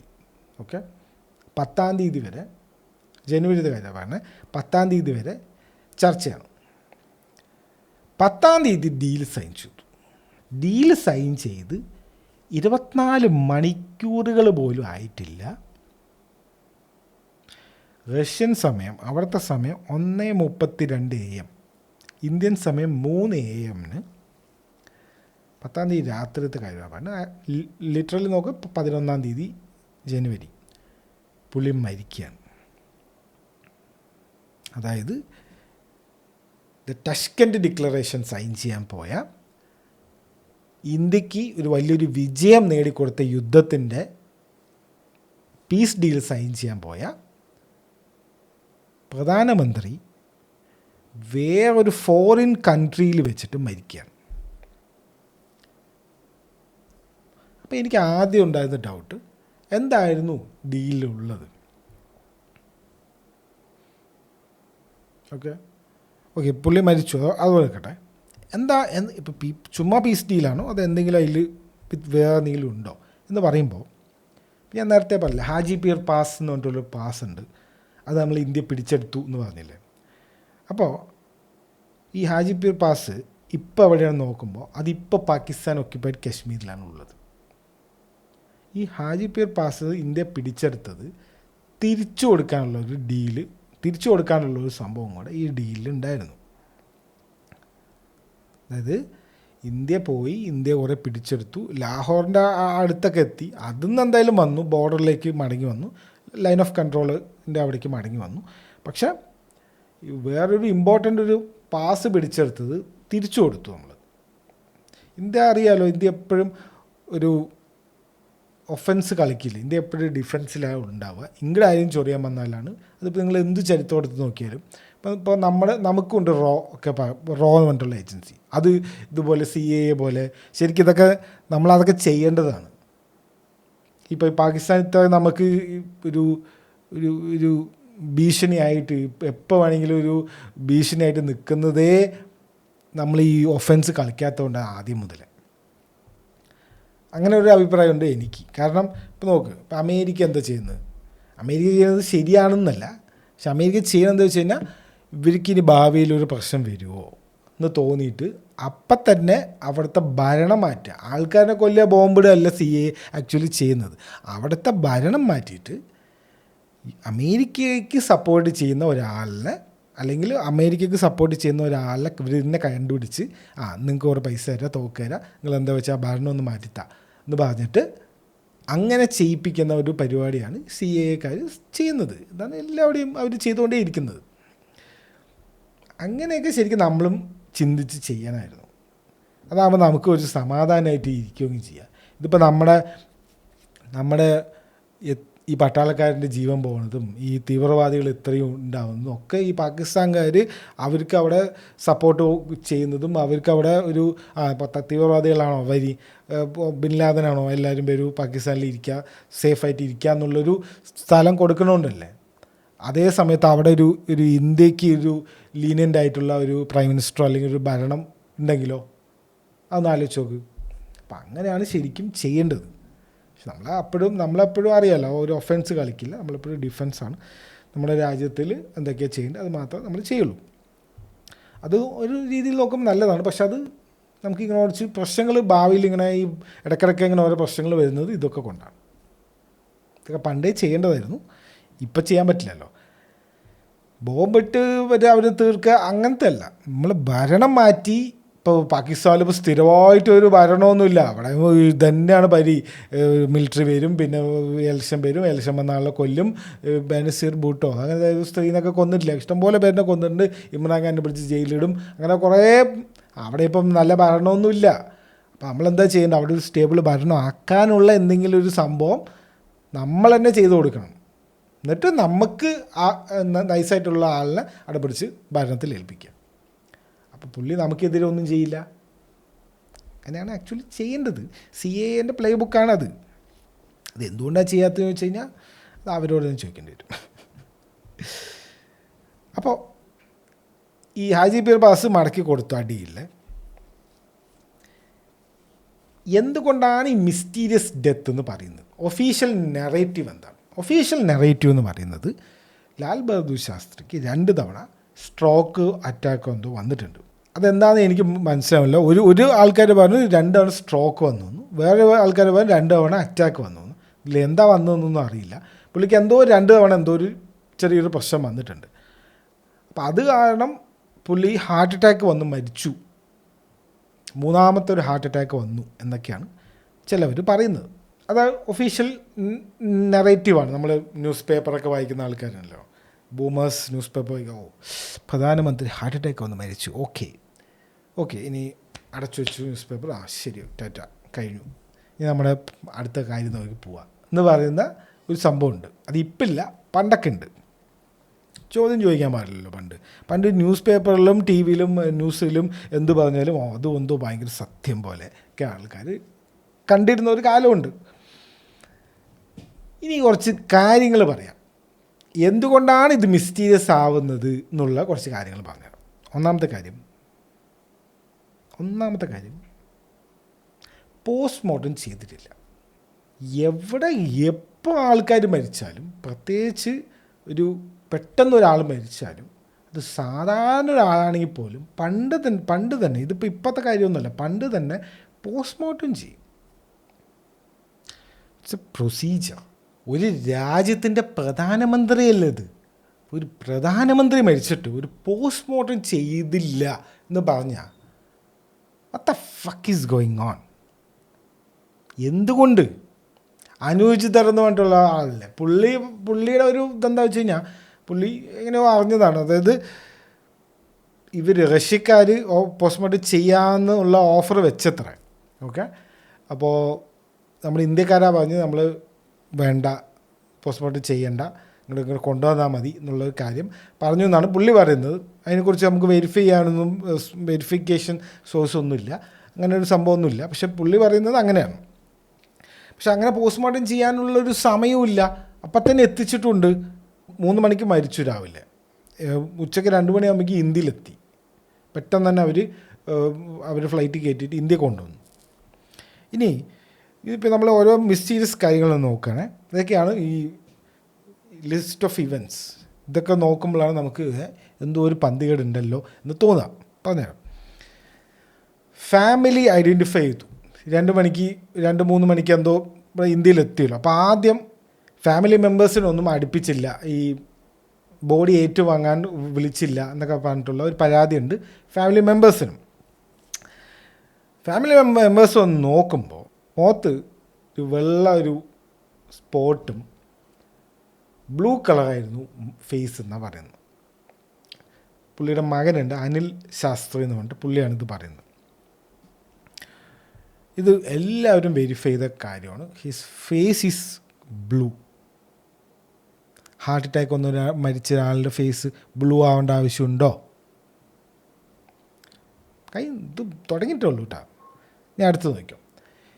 പ്രധാനമന്ത്രി റൂമുണ്ടല്ലോ, ഈ ഉസ്ബെക്കിസ്ഥാനിലുണ്ടായിരുന്ന ആ ഒരു റൂം, അവിടെ വിളിക്കാൻ കോളിംഗ് ബെല്ല് പോലത്തെ, ഇപ്പോൾ നമ്മൾ പെട്ടെന്ന് പ്രശ്നം ഉണ്ടെങ്കിൽ വിളിക്കാൻ ഒരു സംഭവം ഉണ്ടല്ലോ, അതില്ല. ഫോണില്ല. എംബസി ഡോക്ടറുണ്ട്, അതുമില്ല. പുള്ളിയുടെ പേഴ്സണൽ ഒരു ഫിസിഷ്യൻ ഉണ്ട്, പുള്ളി മാത്രമേ ഇവരുടെ കൂടെ പോയിട്ടുള്ളൂ. ഇന്ത്യൻ എംബസി ഡോക്ടറൊക്കെ സ്റ്റാൻഡ് ബൈയിലുണ്ടാവും, അതുമില്ല. ഫോണില്ല.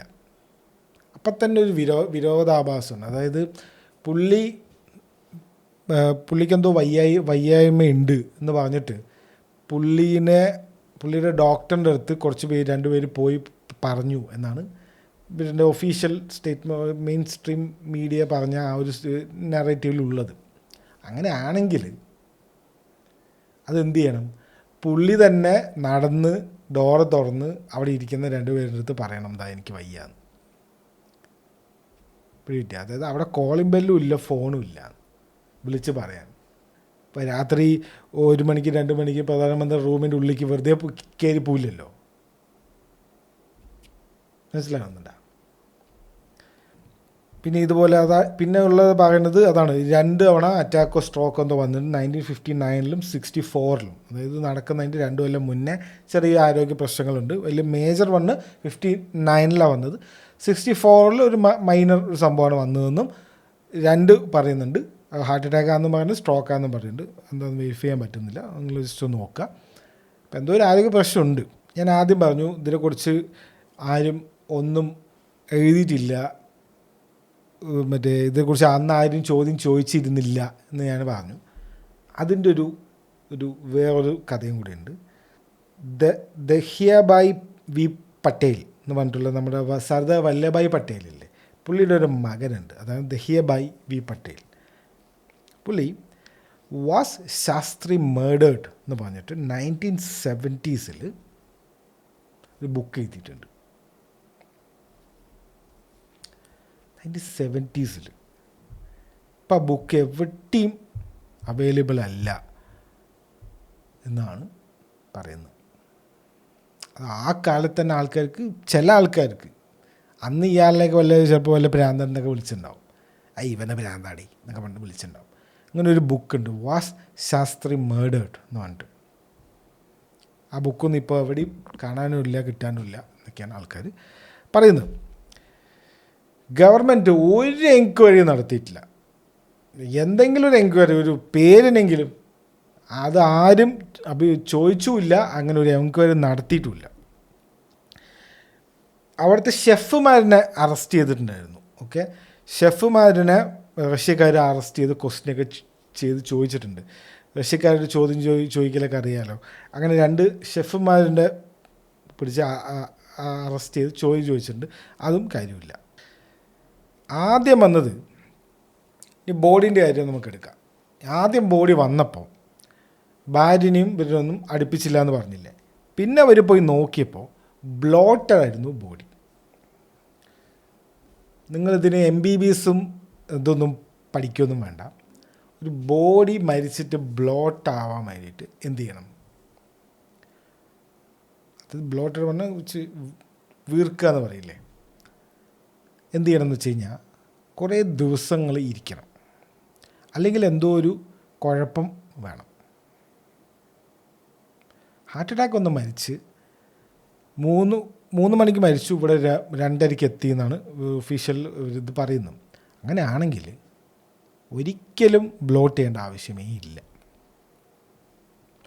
ഒരാഴ്ചയൊക്കെ മിനിമം, അല്ലെങ്കിൽ 4-5 ദിവസമൊക്കെ ആവണം ശരീരം ബ്ലോട്ട് ആവാൻ വേണ്ടിയിട്ട്. അത്രയും ബ്ലോട്ടായിരുന്നു. പുള്ളി ഇട്ടിരുന്ന ഡ്രസ്സില്ലേ, അത് കട്ട് ചെയ്തിട്ടാണ് മാറ്റിയെന്നാണ് പറയുന്നത്. അതായത് ആ ഡ്രസ്സ് ഊരിയെടുക്കാൻ പോലും പറ്റിയിരുന്നില്ല, അത്രയും ബ്ലോട്ടഡായിട്ട് ശരീരം വീർത്തിരുന്നു എന്നാണ് സ്റ്റേറ്റ്മെൻറ്റ്. ഇത് കൺഫേം സ്റ്റേറ്റ്മെൻറ്റാണ്. മൾട്ടിപ്പിൾ സോഴ്സസ് കൺഫേം ചെയ്തിട്ടുണ്ട്. പിന്നെ കട്ട് മാർക്സ് ആണ് ഭയങ്കര ഇമ്പോർട്ടൻറ്റ്. സ്റ്റൊമക്കിലൊരു കട്ട് മാർക്ക്, നെക്കിൻ്റെ ബാക്കിലും ഒരു കട്ട് മാർക്കുണ്ട്. ഇതിൽ പോസ്റ്റ്മോർട്ടം ഒന്നും ചെയ്തില്ല, എംബാം ചെയ്തു എന്ന് പറയുന്നുണ്ട് റഷ്യക്കാർ. എംബാം ചെയ്യാൻ കട്ടൊന്നും ചെയ്യണ്ടല്ലോ. അപ്പോൾ എന്തിനാണ് ഈ കട്ട്? ഓർഗൻ പാർട്സ് റിമൂവ് ചെയ്തതാണോ?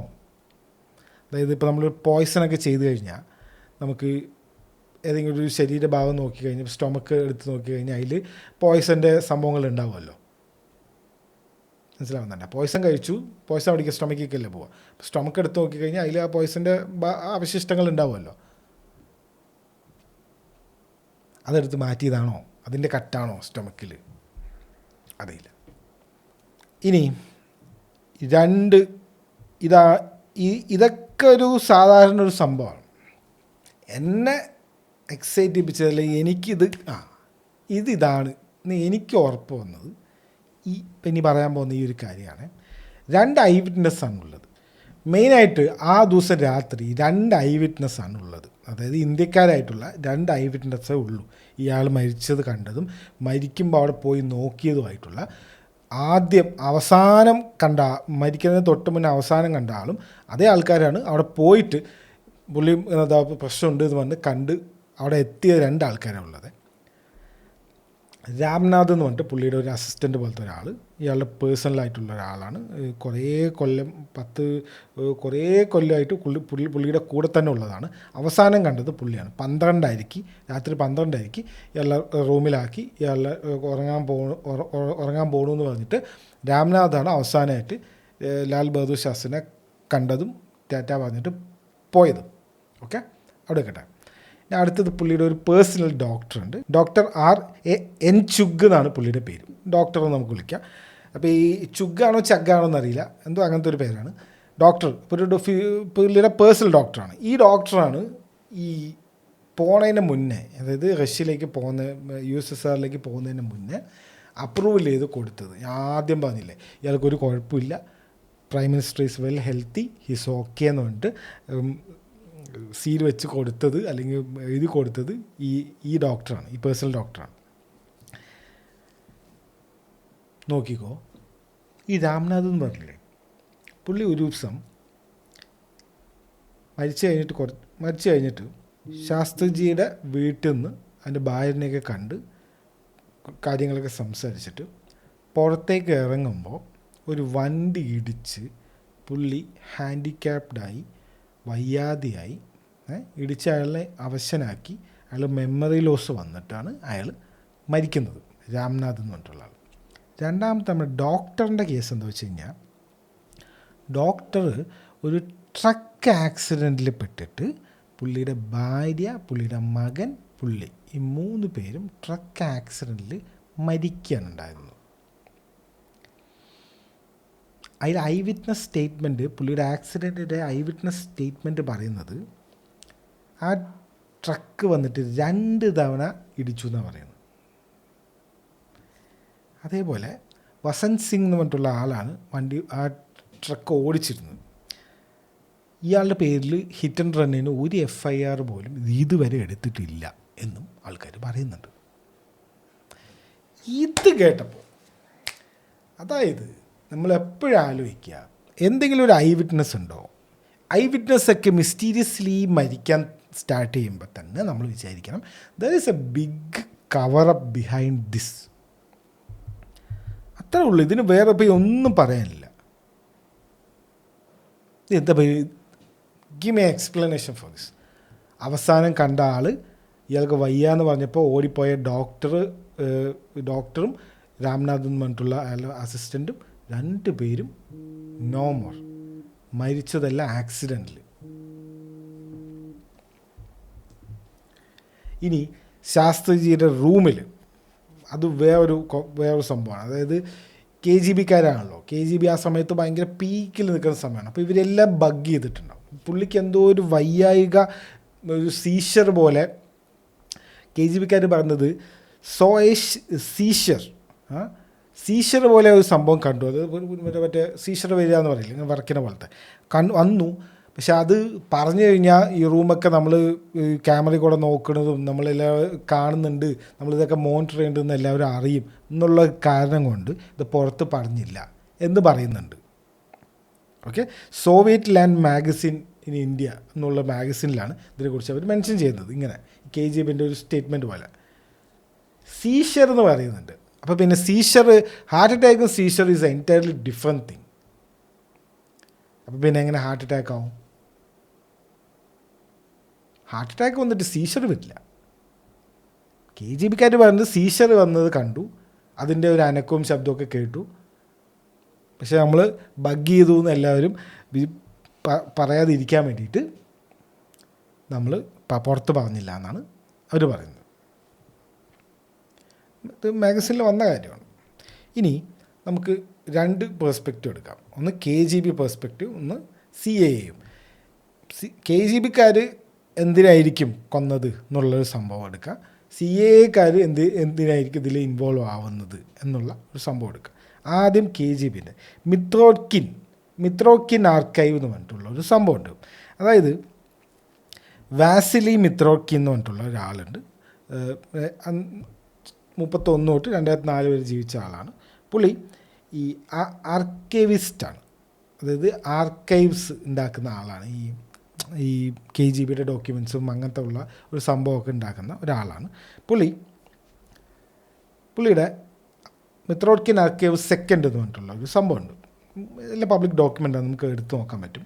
അതിൽ KGB ആൻഡ് ദ വേൾഡ് എന്ന് പറഞ്ഞിട്ട് 2005 പബ്ലിഷ് ചെയ്ത, പുള്ളി മരിച്ചു കഴിഞ്ഞിട്ട് 2004 പുള്ളി മരിച്ചു, മിത്രോക്കിൻ മരിച്ച് കഴിഞ്ഞിട്ട് പബ്ലിഷ് ചെയ്തതാണ് ആർക്കൈവ് 2. ഓക്കെ, അതെടുത്ത് അതിൽ നോക്കുമ്പോൾ അതിൽ വ്യക്തമായിട്ട് അവർ പറയുന്നുണ്ട്. അതായത് India was A model of KGB infiltration of A third world country. 1930 തൊട്ട് 1980 വരെ, അതായത് സോവിയറ്റ് യൂണിയനൊക്കെ വീഴുന്നത് വരെ, അല്ലെങ്കിൽ സോവിയറ്റ് യൂണിയൻ്റെ പവർ തീരുന്നത് വരെ ഇന്ത്യ എന്ന് പറയുന്നത് ഫുള്ള് ഇന്ത്യയിലൊരു ഇല അനങ്ങിയാൽ കൂടെ KGB അല്ലെങ്കിൽ റഷ്യക്കാർ അറിഞ്ഞിരുന്നു എന്ന് വ്യക്തമായിട്ട് പറയുന്നുണ്ട്. അതിൽ കുറേ ആൾക്കാരുടെ പേര് മെൻഷൻ ചെയ്യുന്നുണ്ട്. വി കൃഷ്ണമേനോൻ എന്ന് പറഞ്ഞിട്ടുള്ള ഈ ഡിഫൻസ് മിനിസ്റ്ററായിരുന്നു നെഹ്റുവിൻ്റെ മന്ത്രിസഭയിൽ. പുള്ളീൻ്റെ ഇലക്ഷൻ ക്യാമ്പയിൻസ് എല്ലാം ഫണ്ട് ചെയ്തത് KGBക്കാരാണ്. അതിന് പുള്ളി ചെയ്തു കൊടുത്തതെന്ന് വെച്ച് കഴിഞ്ഞാൽ, ഇതൊക്കെ ഓൾമോസ്റ്റ് നമുക്ക് വെരിഫൈ ചെയ്യാൻ പറ്റുന്ന സാധനമാണ്. ബ്രിട്ടീഷ് ജെറ്റുകളായിരുന്നു ഇന്ത്യക്കാർ മേടിക്കാൻ ഇരുന്നത്. അത് മാറ്റിയിട്ട് സോവിയറ്റ് മിഗ് പ്ലെയിനുകൾ ഇന്ത്യ മേടിച്ചു. പുള്ളിയുടെ 62-ലും 67-ലുള്ള ഇലക്ഷൻ എല്ലാം ഫണ്ട് ചെയ്തത് KGBയാണ്. അതേപോലെ ഇന്ദിരാഗാന്ധിക്ക് സ്യൂട്ട് കേസ് ഓഫ് ക്യാഷ് കൊണ്ട് കൊടുക്കുമായിരുന്നു ഈ KGBയുടെ ഏജൻസും KGBയുടെ ആൾക്കാരും. കോഡ് നെയിമൊക്കെ ഉണ്ട്, വാനോ എന്ന് പറഞ്ഞിട്ടുള്ള ഒരു കോഡ് നെയിമൊക്കെ ഇട്ടിട്ടുണ്ട് ഈ ഒരു സംഭവത്തിന്. ഇന്ദിരാഗാന്ധിക്ക് സ്യൂട്ട് കേസ് ഓഫ് ക്യാഷ് ഇന്ദിരാഗാന്ധിക്ക് കൊടുത്തിരുന്നു എന്ന് പറയുന്നത്. SK പട്ടീൽ എന്ന് പറഞ്ഞൊരാൾ ഇതിന് വിറ്റ്നസ്സുമാണ് എന്ന് ആ മിത്രോക്കിൻ ആർക്കൈവ്സിൽ വ്യക്തമായിട്ട് പറയുന്നുണ്ട്. അതേപോലെ അന്നുണ്ടായിരുന്ന കോൺഗ്രസ് പാർട്ടി ഉണ്ടല്ലോ, കോൺഗ്രസ് പാർട്ടിയാണല്ലോ അന്ന് മെയിൻ. അവരുടെ കോൺഗ്രസ് പാർട്ടിൻ്റെ ഉള്ളിൽ തന്നെ ആൾക്കാർ മാറുന്നല്ലാതെ പാർട്ടി ഒന്നും കുറേ കാലമായിട്ട് മാറിയിട്ടേ ഉണ്ടായിരുന്നില്ല. അപ്പോൾ ഈ കോൺഗ്രസ് പാർട്ടിയുടെ ഉള്ളിൽ 7 ക്യാബിനറ്റ് മിനിസ്റ്റേഴ്സ്, അതായത് ഈ ക്യാബിനറ്റ് മിനിസ്റ്റർമാർ ജയിച്ച തന്നെ ഈ KGB മണി യൂസ് ചെയ്തിട്ടാണ്.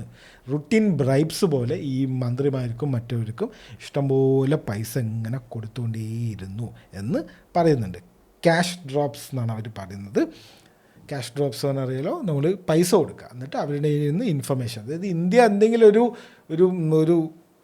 ഒരു തീരുമാനം ഇവിടെ എടുക്കുമ്പോഴേക്കും അത് അവിടെ അവർക്ക് റഷ്യക്ക് അറിയും. കാരണം ഞാനത് പറഞ്ഞില്ലേ, ഇന്ത്യ എപ്പോഴും റഷ്യൻ ലീനിങ് ആണ്. അപ്പോൾ റഷ്യക്കാർ വന്നിട്ട് കുറച്ച് ഇൻഫർമേഷൻ എന്ന് പറഞ്ഞാൽ നമ്മൾ ഒരു ശത്രുവിനെ പോലെ അല്ല കണക്കാക്കുക. 1973 ഒക്കെ ആകുമ്പോഴേക്കും KGBക്ക് ഇവിടെ നമ്മുടെ ഇന്ത്യയിൽ 10 ന്യൂസ് പേപ്പറുമായിട്ടും ഒരു പ്രസ് ഏജൻസി ആയിട്ടും ഒരു ഡീലുണ്ടായിരുന്നു. എന്തിന്? ന്യൂസ് സൈക്കിൾസും നെറേറ്റീവ്സും കൺട്രോൾ ചെയ്യാൻ വേണ്ടിയിട്ട്. ഇതൊക്കെ ഈ മിത്രോക്കിൻ ആർക്കൈവ്സിലുള്ള സംഭവമാണ്, നമ്മൾ ആരും ഉണ്ടാക്കി പറയല്ല. ബേസിക്കലി ഫുള്ള് KGB സ്പൈസ് ആയിരുന്നു ഡൽഹി മുഴുവൻ. ഇഷ്ടം പോലെ KGB സ്പൈസ് ഇന്ത്യയിൽ അന്നുണ്ടായിരുന്നു. അത് മുഴുവൻ ഈ മന്ത്രിമാരും മറ്റവർക്കും ഇഷ്ടംപോലെ പൈസയും കൊടുത്തിട്ടുണ്ട്. ഇന്ദിരാഗാന്ധിക്ക് വരെ പൈസ കൊടുത്തിട്ടുണ്ട് എന്നാണ് ഇവർ പറയുന്നത്. KGB ബന്ധം മനസ്സിലായല്ലോ, അവിടെ ആകട്ടെ. ഇനി CIA ബന്ധം.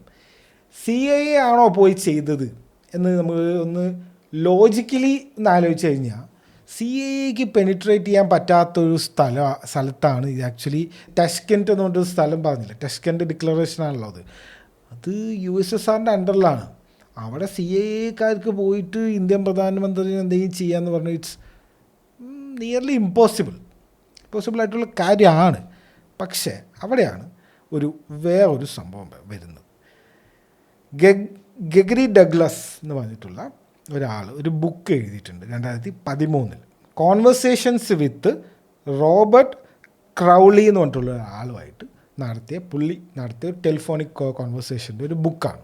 ഓക്കെ, നോവലോ സംഭവമൊന്നുമല്ല, റിയൽ ഇൻസിഡൻസിനെ ബേസ് ചെയ്തിട്ട് ഒരു റോബർട്ട് എന്നുണ്ട് ഒരാൾ പറഞ്ഞ കാര്യമാണ്. അപ്പോൾ ആരാണ് ഈ റോബർട്ട് നോക്കുമ്പോഴാണ് CIA ഡെപ്യൂട്ടി ഡയറക്ടറാണ്, second in കമാൻഡാണ് CIA.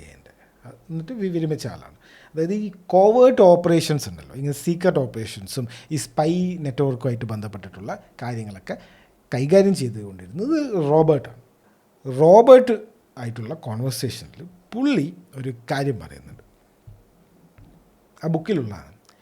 V nailed Shastri as well. അതായത് ഞങ്ങളാണ് ശാസ്ത്രിനെ ചെയ്തത്, കൊന്നത് എന്നാണ് പുള്ളി പറയുന്നത്. കൗലോവിങ് റാഗ് ഹെഡ് എന്നൊക്കെ പറഞ്ഞിട്ട് പുള്ളിയുടെ അമേരിക്കക്കാരുടെ ഒരു റേസിസം ഉണ്ടല്ലോ, അതൊക്കെ പറഞ്ഞിട്ടാണ് അത് പറയുന്നത്. ഇത് നമ്മുടെ കൊടുക്കാം. അപ്പോൾ എന്തിനായിരിക്കും അങ്ങനെ? ഇപ്പോൾ CIA ഡെപ്യൂട്ടി ഡയറക്ടർ വന്നിട്ട് ഇങ്ങനെയൊക്കെ പറയുമ്പോൾ അപ്പോൾ എന്തെങ്കിലും ഉള്ളതായിരിക്കുമോ എന്ന് നോക്കുമ്പോൾ മോട്ടീവ് ഉണ്ട് CIA-ക്ക്.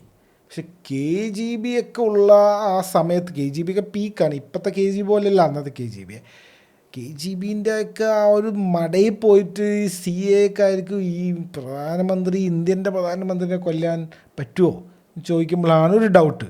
പക്ഷെ മോട്ടീവ് ഉണ്ട്. മോട്ടീവ് എന്താ ഞാൻ പറഞ്ഞത്, പാകിസ്ഥാൻ ഞാൻ നേരത്തെ പറഞ്ഞല്ലോ, പാകിസ്ഥാൻകാർക്കാണ് ഈ അമേരിക്കക്കാർ പ്ലെയിനുകളും അവരുടെ മിലിറ്ററി എക്യുപ്മെൻറ്റ്സൊക്കെ വിറ്റുകൊണ്ട് ഇരുന്നത്. അങ്ങനെയുള്ള പാകിസ്ഥാൻകാരെ തോൽപ്പിച്ചു. 1965 സെക്കൻഡ് ഇൻഡോ പാക് വാറിന് ലാൽ ബഹദൂർ ശാസ്ത്രി മറ്റേ ഒരു പ്രൈം മിനിസ്റ്റർ ആയിരുന്ന സമയത്ത് നമ്മൾ അവിടെ പോയി അവരെ തോൽപ്പിച്ച പോലെയായി. അവർക്ക് നല്ലൊരു അടി കിട്ടി. അവരുടെ ഒന്നും ചെയ്യാൻ പറ്റിയില്ല, സേബർ ഒന്നും ചെയ്യാൻ പറ്റിയില്ല. അതൊരു പ്രശ്നമായിരുന്നു. ഓക്കെ, നമ്മളാണെങ്കിൽ നോൺ അലൈൻഡ് വിത്ത് US ആണ്. നമ്മൾ പറയുമ്പോൾ നോൺ അലയൻസ് എന്നൊക്കെ പറയും, പക്ഷെ എന്നാലും നമ്മൾ നേരത്തെ പറഞ്ഞില്ലേ, ഒരു റഷ്യൻ ചായ്വുണ്ട്, എപ്പോഴും സോവിയറ്റ് ലീനിങ് ഉണ്ട്. അത് മതി അവർക്ക്.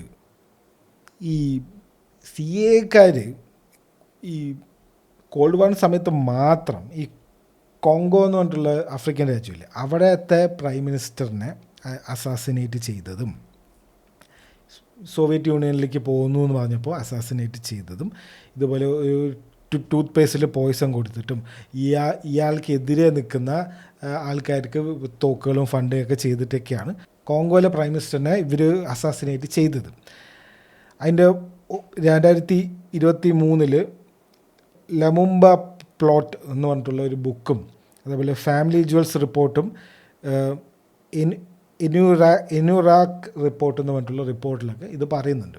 അതായത് വേറൊരു രാജ്യത്തിലെ പ്രധാനമന്ത്രിനെയും പ്രസിഡൻറ്റിനെയും CIA-ക്കാർ കൊന്നിട്ടുണ്ട് കോങ്കോ എന്നുള്ള സ്ഥലത്ത് എന്ന് വ്യക്തമായിട്ട് അതിൽ പറയുന്നുണ്ട്. അതേപോലെ ചിലിയിലെ സാൽവഡോർ അലൻഡ് എന്ന് പറഞ്ഞിട്ടുള്ള പ്രസിഡൻറ്റിനും ഇതേപോലെ CIA-ക്കാർ സൂയിസൈഡ് ചെയ്തു എന്നാണ് പുള്ളി പറയുന്നത്. പക്ഷേ എന്തിനാണ് സൂയിസൈഡ് ചെയ്തു വെച്ച് കഴിഞ്ഞാൽ പുള്ളിയുടെ മിലിറ്ററി പുള്ളിക്കെതിരെ തന്നെ ആയതും അത് പുള്ളിനെ പിടിക്കാൻ വന്നപ്പോൾ പുള്ളി സൂയിസൈഡ് ചെയ്തതാണ്. അപ്പോൾ അങ്ങനെ 2-3 എക്സാമ്പിൾസ് നമുക്കിത് ഇഷ്ടംപോലെ എക്സാമ്പിൾസ് കിട്ടും. ഇത് CIA-ക്കാർ കോൾഡ് വാറിൻ്റെ സമയത്ത് ഇതുപോലെ പല സോവിയറ്റ് യൂണിയനിലേക്ക് പോകുന്നു എന്ന് പറയുന്ന ആൾക്കാരിനെയൊക്കെ കൊല്ലാൻ നോക്കിയ ഇഷ്ടംപോലെ എക്സാമ്പിൾസ് നമുക്ക് ജസ്റ്റ് ഒന്ന് ഗൂഗിൾ ചെയ്താൽ കിട്ടും. മോട്ടീവ് അവിടെ നിന്നാണ് നമുക്ക് കിട്ടുന്നത്. അപ്പോൾ KGB ആണോ ചെയ്തത്, ഇപ്പോൾ ഇന്ത്യയിലെ ഏതെങ്കിലും ശത്രുക്കളാണോ ചെയ്തത്, അല്ലെങ്കിൽ ഇനിയിപ്പോൾ CIA ആണോ ചെയ്തത്, ഇത് ഞാൻ പറഞ്ഞ പോലെ നിങ്ങൾക്ക് ഇഷ്ടമുള്ളത് എടുക്കാം. പക്ഷേ സംതിങ് വാസ് മിസ്സിങ് ആൻഡ് എന്തോ ഒരു പ്രശ്നമുണ്ട്. ആ ഐ വിറ്റ്നസ്സിനെ കൊന്നപ്പോൾ തന്നെ ഐ വിറ്റ്നസ് എല്ലാവരും മരിച്ചു എന്ന് പറയുമ്പോൾ തന്നെ, കാരണം ഈ ഐ വിറ്റ്നസ് എവിടെയും പബ്ലിക്ലി സ്റ്റേറ്റ്മെൻറ്റോ അവരുടെ ക്യാബിനറ്റിലേക്ക് വിളിച്ചിട്ട് ചോദിക്കുകയോ അല്ലെങ്കിൽ അവരുടെ എന്തെങ്കിലും ഒരു പബ്ലിക് അപ്പിയറൻസിൽ എന്തുകൊണ്ടാണ് എങ്ങനെയാണ് മരിച്ചത് ആ കാര്യങ്ങളൊക്കെ ഒന്ന് പറയുമോ, അന്ന് നടന്ന സംഭവങ്ങളൊക്കെ പറയുമോ എന്ന് പറഞ്ഞ ഒരു സംഭവം ഉണ്ടായിട്ടില്ല എന്നാണ് ആൾക്കാർ പറയുന്നത്. അത് തന്നെ ഒരു കോൺസ്പിറസി 101 ആണ്. Simple as that. അപ്പോൾ ഈ റോബർട്ട് പറഞ്ഞിട്ടുള്ള ആൾ, ഈ CIA ആൾ, ഈ ഒരു ബുക്കിൽ കുറേ കാര്യങ്ങൾ പറയുന്നുണ്ടല്ലോ. അത് പറയുന്നതിൻ്റെ കൂട്ടത്തിൽ വേറൊരു കാര്യം കൂടെ പറയുന്നുണ്ട്. ആ ബുക്കിൽ തന്നെ ഉള്ളതാണ്. We were planning to blow up over Vienna, but we decided mountains so it will be easy. Name was Homi Baba, flying to Vienna. His 707 had a bomb go off in the cargo hold. No real evidence and world was much safer.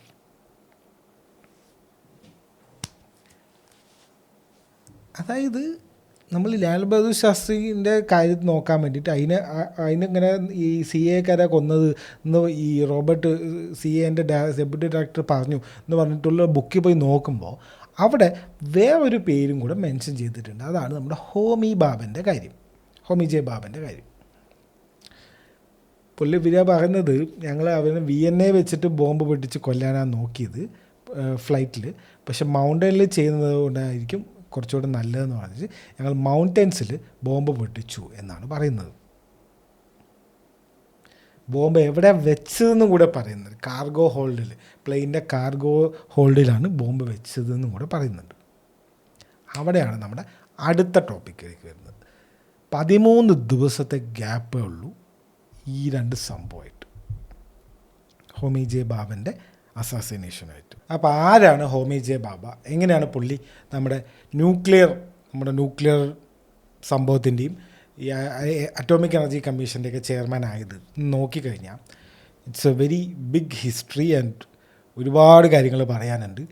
അപ്പോൾ നമ്മൾ ഒരുപാട് പുള്ളിയുടെ academic സംഭവം എന്ന് പറഞ്ഞിട്ട്, അതായത് നമ്മളിപ്പോൾ ഒരാളിനെ കുറിച്ച് എങ്ങനെ നോക്കുക, പുള്ളിക്ക് എന്തൊക്കെ ഡിഗ്രിയും കാര്യങ്ങളൊക്കെ ഉണ്ട്, ഐ മീൻ എവിടെ പഠിച്ചത് എന്താണ് എന്നൊക്കെ ആണല്ലോ ഹിസ്റ്ററി ഓഫ് ഹോമി ജെ ബാബ എന്ന് അടിച്ചു കൊടുക്കും വരിക.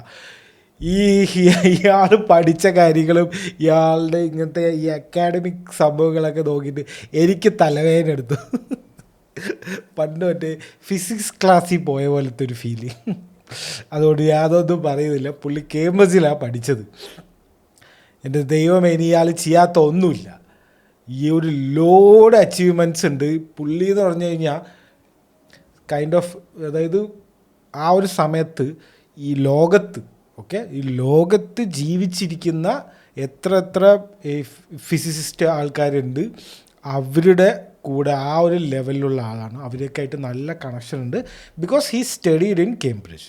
പുള്ളി കേംബ്രിഡ്ജിലാണ് പഠിച്ചത്. അതുകൊണ്ട് തന്നെ എല്ലാ രാജ്യത്തുള്ള ഈ ന്യൂക്ലിയർ സയൻറ്റിസ്റ്റായിട്ടുള്ള ഈ ഏത് രാജ്യത്തിലും പുള്ളിക്ക് കണക്ഷൻ ഉണ്ടായിരുന്നു. അതായത് ഇപ്പോൾ നമുക്കിപ്പോൾ എന്തെങ്കിലും പെട്ടെന്നൊരു സാധനം വേണം, ഇപ്പോൾ കുറച്ച് യുറേനിയം വേണം പറഞ്ഞാൽ പുള്ളിയുടെ കണക്ഷൻ വെച്ചിട്ടാണ് നമ്മൾ ഇന്ത്യക്കാർ ഈ യുറേനിയം കൊണ്ടുവരുന്നതും ന്യൂക്ലിയർ റിയാക്ടേഴ്സൊക്കെ ഇന്ത്യക്ക് കൊണ്ടുവരുന്നത് തന്നെ പുള്ളിയുടെ ആ കേംബ്രിഡ്ജിൽ വെച്ച് ഉണ്ടാക്കിയ ആ കണക്ഷൻസ് യൂസ് ചെയ്തിട്ടാണ്. അപ്പോൾ പുള്ളിയാണ് നമ്മുടെ ഇന്ത്യൻ്റെ ഈ ഒരു ന്യൂക്ലിയർ പവർ ആവാനുള്ള ഇന്നിപ്പോൾ നമ്മൾ കാണുന്ന, ഇപ്പോൾ എല്ലാവരും ന്യൂക്ലിയർ പവർ എന്ന് പറയുമ്പോൾ ഇന്ത്യൻ്റെ പേരും കൂടി ചേർത്തി പറയുന്നില്ലേ, അത് ഇയാൾ ഉള്ളത് കൊണ്ടാണ്. ഹോമി ജെ ബാബ എന്നാണ് അയാളുടെ പേര്. റോക്കറ്റ് മാൻ എന്ന് പറഞ്ഞിട്ടൊരു സീരീസ് ഉണ്ട്. റോക്കറ്റ് മാൻ തന്നെയാണെന്ന് ഞാൻ തോന്നുന്നത്, കൃത്യമായിട്ട് ഓർമ്മയില്ല. Z5 അങ്ങനെ എന്തോ ഒരു OTT പ്ലാറ്റ്ഫോമിലാണ് ഉള്ളത്. ഈ പുള്ളിയുടെ ബയോഗ്രഫിക്കൽ ഒരു സംഭവമാണ്. ജസ്റ്റ് ഒന്ന് കാണാം. അതിൽ ഡീറ്റെയിൽ ആയിട്ട് ഓരോ ഇൻസ്റ്റൻസും കാര്യങ്ങളൊക്കെ ആയിട്ട് പറയുന്നുണ്ട്. നമുക്കിപ്പോൾ പുള്ളിയുടെ ആ ഒരു ഡെത്തിൻ്റെ, നമ്മളിപ്പോൾ മറ്റേ ലാൽ ബഹദൂർ ശാസ്ത്രിയും ചെയ്ത പോലെ തന്നെ എന്തൊക്കെ ഇവൻസിലേക്ക് എത്തിയിട്ടാണ് ലാസ്റ്റ് പുള്ളിക്ക് മരിച്ചത്, അതെങ്ങനെയാണ് ഒരു മിസ്റ്റീരിയസ് ഡെത്ത് ആവുന്നത്, ആ ഒരു സംഭവം മാത്രമാണ് നോക്കുന്നത്. അപ്പോൾ പുള്ളി ഭയങ്കര പീക്കിലെത്തി നിൽക്കുന്ന ഒരു സമയമായിരുന്നു. കേംബ്രിഡ്ജിൽ പുള്ളിക്ക് എന്തോ സ്കോളർഷിപ്പൊക്കെ കിട്ടി. ഇനി റിസർച്ച് കണ്ടിന്യൂ ചെയ്യാൻ വേണ്ടിയിട്ട് സ്കോളർഷിപ്പ് കിട്ടി. കാൽടെക് എന്ന് പറഞ്ഞിട്ടുള്ള അമേരിക്കയിലാണ് ഉള്ളത് തോന്നുന്നു, അമേരിക്കയിലാണുള്ള കാൽടെക്. അപ്പോൾ കാൽടെക്കിലേക്ക് പോകാനോ അങ്ങനെ എന്തോ ഒരു ഇതിൽ നിൽക്കുമ്പോഴാണ് പുള്ളി ഒരു ആനുവൽ വെക്കേഷന് വേണ്ടിയിട്ട് ഇന്ത്യയിലേക്ക് വരുന്നത്. ഇന്ത്യയിലേക്ക് വന്നു. അപ്പം തന്നെ ഈ വേൾഡ് വാർ സെക്കൻഡ് സ്റ്റാർട്ട് ചെയ്തു. ഓക്കെ, ലണ്ടനിലാണ് കേംബ്രിഡ്ജ്. അപ്പോൾ പുള്ളി അവിടെ നിന്നാണ് വരുന്നത്. തിരിച്ച് അങ്ങോട്ട് പോകാൻ പറ്റാത്തൊരവസ്ഥയിൽ പുള്ളി കുറച്ച് കാലം ഇവിടെ സ്റ്റെക്കായി നിൽക്കുകയാണ്. എന്നിട്ട് പുള്ളി നേരെ ചെല്ലുന്നത് ബാംഗ്ലൂരിലേക്കാണ്. Bangalore Indian Institute of Science ഉണ്ടല്ലോ, അപ്പോൾ അന്ന് തന്നെ അതൊക്കെ ഉണ്ട്, ഇന്ത്യൻ ഇൻസ്റ്റിറ്റ്യൂട്ട് ഓഫ് സയൻസ് ഉണ്ട്. അവിടെ നേരെ പോവുകയാണ്. അപ്പോൾ അവിടെ ചെന്നിട്ട് കോസ്മിക് റേസ് റിസർച്ച് ഡിപ്പാർട്ട്മെൻറ്റ് എന്ന് പറഞ്ഞിട്ടുള്ള ഒരു പുതിയൊരു റിസർച്ച് ഡിപ്പാർട്ട്മെൻറ്റ് വിങ് തന്നെ പുള്ളി ഉണ്ടാക്കുകയാണ്. അന്ന് പുള്ളി സ്പെഷ്യലൈസ് ചെയ്തിരിക്കുന്നത് കോസ്മിക് റേസിൻ്റെ സ്റ്റഡിയുമായിട്ട് ബന്ധപ്പെട്ടിട്ടാണ്. അപ്പോൾ പുള്ളി ഇവിടെ വെച്ചിട്ടാണ് നമ്മുടെ വിക്രം സാരാഭായ് ഉണ്ടല്ലോ, വിക്രം സാരാഭായിനെ പരിചയപ്പെടുന്നത്. പുള്ളിയും ഇതേ അവസ്ഥയാണ്. ഈ കേംബ്രിഡ്ജ് യൂണിവേഴ്സിറ്റിയിൽ അവിടെയാണ് പഠിച്ചതും അവിടെയാണ് റിസർച്ച് ചെയ്തുകൊണ്ടിരിക്കുന്നത്. അതിന്ന് ഈ വേൾഡ് വാർ സെക്കൻഡ് ആയതുകൊണ്ട് മാത്രം നാട്ടിലേക്ക് വന്ന ഒരു സമയത്താണ് വിക്രം സാരാഭായ്. എന്നിട്ട് നേരെ ഈ ഇന്ത്യൻ ഇൻസ്റ്റിറ്റ്യൂട്ട് ഓഫ് സയൻസിൽ പോയിട്ട് പ്രൊഫസറായിട്ട് ജോലി ചെയ്യുമായിരുന്നു. അതേപോലെയാണ് നമ്മുടെ ഹോമി ജെ ബാബയും അവിടെ എത്തിയത്, ഇന്ത്യൻ ഇൻസ്റ്റിറ്റ്യൂട്ട് ഓഫ് സയൻസിൽ ബാംഗ്ലൂർ. അപ്പോൾ സംഭവം എന്താ നോക്കുമ്പോൾ ഈ world war second actually like butterfly എഫക്റ്റോ അല്ലാതെ അത് നടന്നതുകൊണ്ടാണ് ഈ ബാക്കി നമുക്കിപ്പോൾ ഇത്ര നമ്മളൊരു ന്യൂക്ലിയർ പവർ ആവാനുള്ള കാരണം തന്നെ ഇതുകൊണ്ടാണ്. ഈ ഹോമി ജെ ബാബ അവിടുന്ന് വന്നതുകൊണ്ടാണ് നമുക്ക് നമ്മളിപ്പോൾ ന്യൂക്ലിയർ പവറായി ഇരിക്കുന്നത് തന്നെ. ഈ വേൾഡ് വാർ സെക്കൻഡ് ഇല്ലെങ്കിൽ ഇതൊന്നും നടക്കാൻ പോകുന്നില്ല. അപ്പോൾ വിക്രം സാരാഭായാണ് ആക്ച്വലി കൺവിൻസ് ചെയ്യുന്നത് ഹോമി ജെ ബാബനെ, അതായത് എന്തിനാണ് പുറത്ത് പോകുന്നത്, നമുക്ക് നമ്മുടെ നാട്ടിൽ തന്നെ ഇരുന്നിട്ട് നമുക്ക് അബ്രോഡ് പോകേണ്ട ആവശ്യമുണ്ടോ, നമുക്ക് നാട്ടിൽ കുറച്ച് ഡെവലപ്മെൻറ്റ് നമ്മുടെ ഇന്ത്യക്ക് വേണ്ടി എന്തെങ്കിലും ചെയ്തുകൂടെ എന്ന് പറഞ്ഞിട്ടുള്ള ഒരു ഐഡിയ ഇട്ട് കൊടുക്കുന്നതും പുള്ളിനെ കൺവിൻസ് ചെയ്തിട്ട് നാട്ടിൽ തന്നെ ഇരുത്താൻ ഉള്ളൊരു നീക്കം ചെയ്യുന്നത് വിക്രം സാരാഭായാണ്. അവർ ഭയങ്കര ഫ്രണ്ട്സാണ്. 1945 ആയി. ഓക്കെ, 1945 വരെ പുള്ളി അവിടെ വർക്ക് ചെയ്തിട്ടുണ്ടായിരുന്നു as A professor in cosmic raise research department. 1945 പുള്ളിയുടെ കുറച്ച് അച്ചീവ്മെൻറ്റ്സ് ആണ് നമ്മൾ പറയുന്നത്. പുള്ളി ഇങ്ങനെ കുറേ മറ്റേ ഫിസിക്സിൽ അത് കണ്ടുപിടിച്ചു ഇത് കണ്ടുപിടിച്ചു എന്നൊക്കെ ഉണ്ട്. ഇതൊക്കെ എനിക്ക് തന്നെ ഞാൻ പറഞ്ഞില്ല, എനിക്ക് തലവേദന എടുത്തു ഇതൊക്കെ വായിച്ചിട്ട്. ഇതൊക്കെ വായിച്ച് നിങ്ങൾക്കും വെറുതെ തലവേദന തരണ്ട എന്ന് പറഞ്ഞിട്ട് ആണ് പുള്ളിക്ക് നമുക്ക് അറിയുന്ന കുറച്ച് കാര്യങ്ങൾ. ഇപ്പോൾ പുള്ളി 1945 ജെ ആർ ഡി ടാറ്റേൻ്റെ അടുത്ത് പറഞ്ഞിട്ട് ടാറ്റനെ കൊണ്ട് Tata institute of fundamental research എന്ന് പറഞ്ഞിട്ടുള്ള ഒരു ഇൻസ്റ്റിറ്റ്യൂട്ട് സ്റ്റാർട്ട് ചെയ്യിപ്പിച്ചിട്ടുണ്ട്. അതൊക്കെ നമുക്ക് ഓൾറെഡി കുറച്ച് അറിയുന്ന കാര്യമാണ്. അപ്പോൾ ഇതൊക്കെയാണ് പുള്ളിയുടെ അച്ചീവ്മെൻറ്റ്സ്. പുള്ളിക്ക് കുറേ എന്താ പറയുക റിച്ചായിട്ടുള്ള ഫ്രണ്ട്സും കുറേ മറ്റേ ഭയങ്കര ബുദ്ധിയുള്ള കുറേ ഫ്രണ്ട്സും ഉണ്ടായിരുന്നു. അപ്പോൾ അവരെയൊക്കെ യൂസ് ചെയ്തിട്ട് ഇന്ത്യനെ എങ്ങനെ ഡെവലപ്പ് ചെയ്യാം, ഇന്ത്യനെ എങ്ങനെ മുന്നോട്ട് കൊണ്ടുവരാം എന്നുള്ള കാര്യങ്ങളാണ് പുള്ളി ചെയ്തത്. അതിന് ജെ ആർ ഡി ടാറ്റനെ കൺവിൻസ് ചെയ്തിട്ടാണ് Tata institute of fundamental research start ചെയ്തത്. അതും ഹോമി ജെ ബാബ അഡ്വൈസ് ചെയ്തിട്ടാണ് ജെ ആർ ഡി ടാറ്റ അത് ചെയ്തത്. 1947 ഇന്ത്യക്ക് ഇൻഡിപെൻഡൻസ് കിട്ടുകയാണ്. ഞാൻ നേരത്തെ പറഞ്ഞു ഇൻഡിപെൻഡൻസ് കിട്ടുമ്പോൾ നോൺ അലയൻസിലാണ് നമ്മൾ നിൽക്കുന്നത്. അതായത് അങ്ങടുമില്ല ഇങ്ങടുമില്ല, റഷ്യൻ്റെ ഭാഗത്തേക്കില്ല യു എസിൻ്റെ ഭാഗത്തേക്കില്ല, നമ്മൾ സെൻറ്റർ.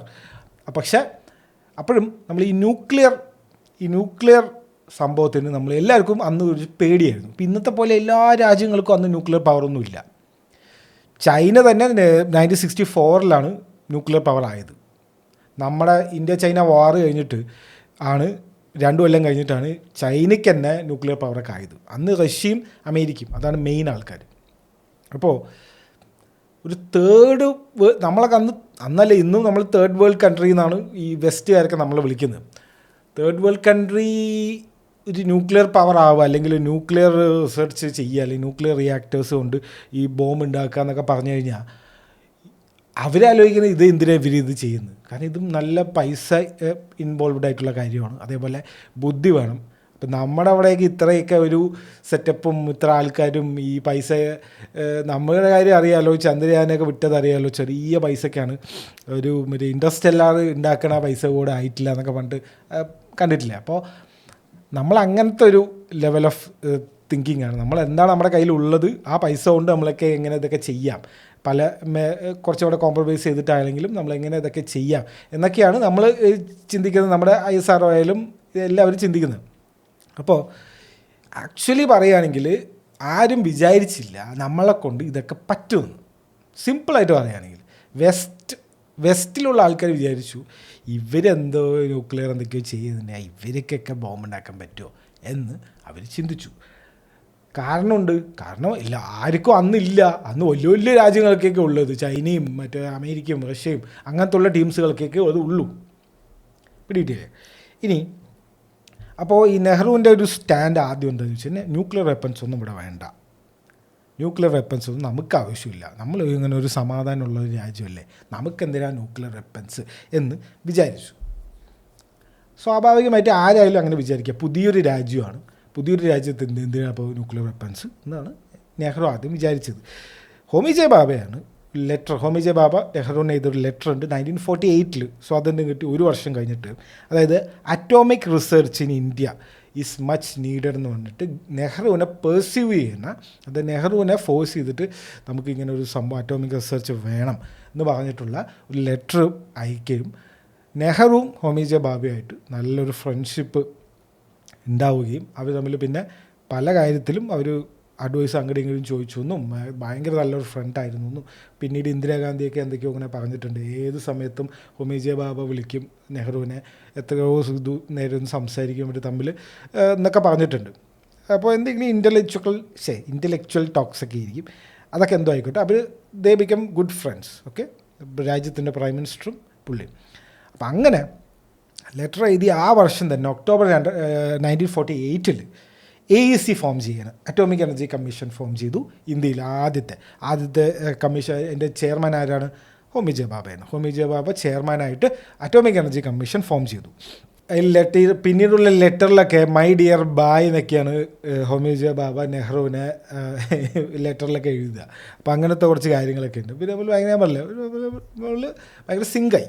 അതുകൊണ്ടാണ് അപ്പം തന്നെ ഒരു എനർജി കമ്മീഷനൊക്കെ സ്റ്റാർട്ട് ചെയ്ത് പുള്ളിക്ക് ഇങ്ങനെ ഒരു അധികാരം കൊടുത്തത്. അപ്പോൾ ഇനി എന്ത് വേണം? യുറേനിയം വേണം, റിയാക്ടേഴ്സ് വേണം, ഇങ്ങനത്തെ കുറച്ച് സാധനങ്ങളൊക്കെ വേണം. ചുമ്മാ ഇത് ഉണ്ടാക്കിയിട്ടാൽ പോരല്ലോ.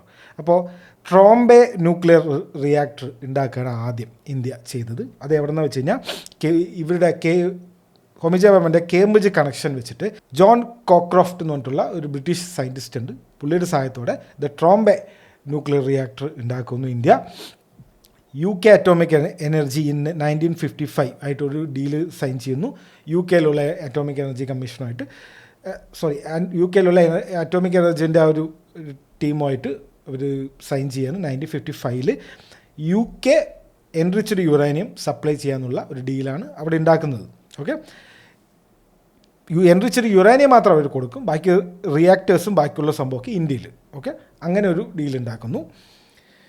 അപ്പോഴും ആരും വിചാരിക്കുന്നില്ല ഇവർക്ക് മറ്റേ ഇലക്ട്രിസിറ്റി ഉണ്ടാക്കാനോ അല്ലെങ്കിൽ വേറെ എന്തെങ്കിലും റിസർച്ച് പർപ്പസിന്. ഒരു ഇറാൻ്റെ ഒരു ന്യൂക്ലിയർ പവറിൻ്റെ ഒരു സംഭവം ചേർന്ന് ഇറാൻ വേഴ്സസ് ഇസ്രായേൽ അങ്ങനെ എന്തോ ഒരു പോഡ്കാസ്റ്റിലാണ് ചെയ്തിരിക്കുന്നത്. 60% വരെ വെപ്പൺസ് ഗ്രേഡ് അല്ല. ഓക്കെ, അപ്പോൾ 60% വരെയൊക്കെ ചെയ്യുള്ളൂ ഇവർ എൻറിച്ച്മെൻറ്റ് ചെയ്യുള്ളൂ യുറേനിയം എന്നൊക്കെ പറഞ്ഞിട്ടാണ് എല്ലാവരും ആദ്യമൊക്കെ സ്റ്റാർട്ട് ചെയ്യുക.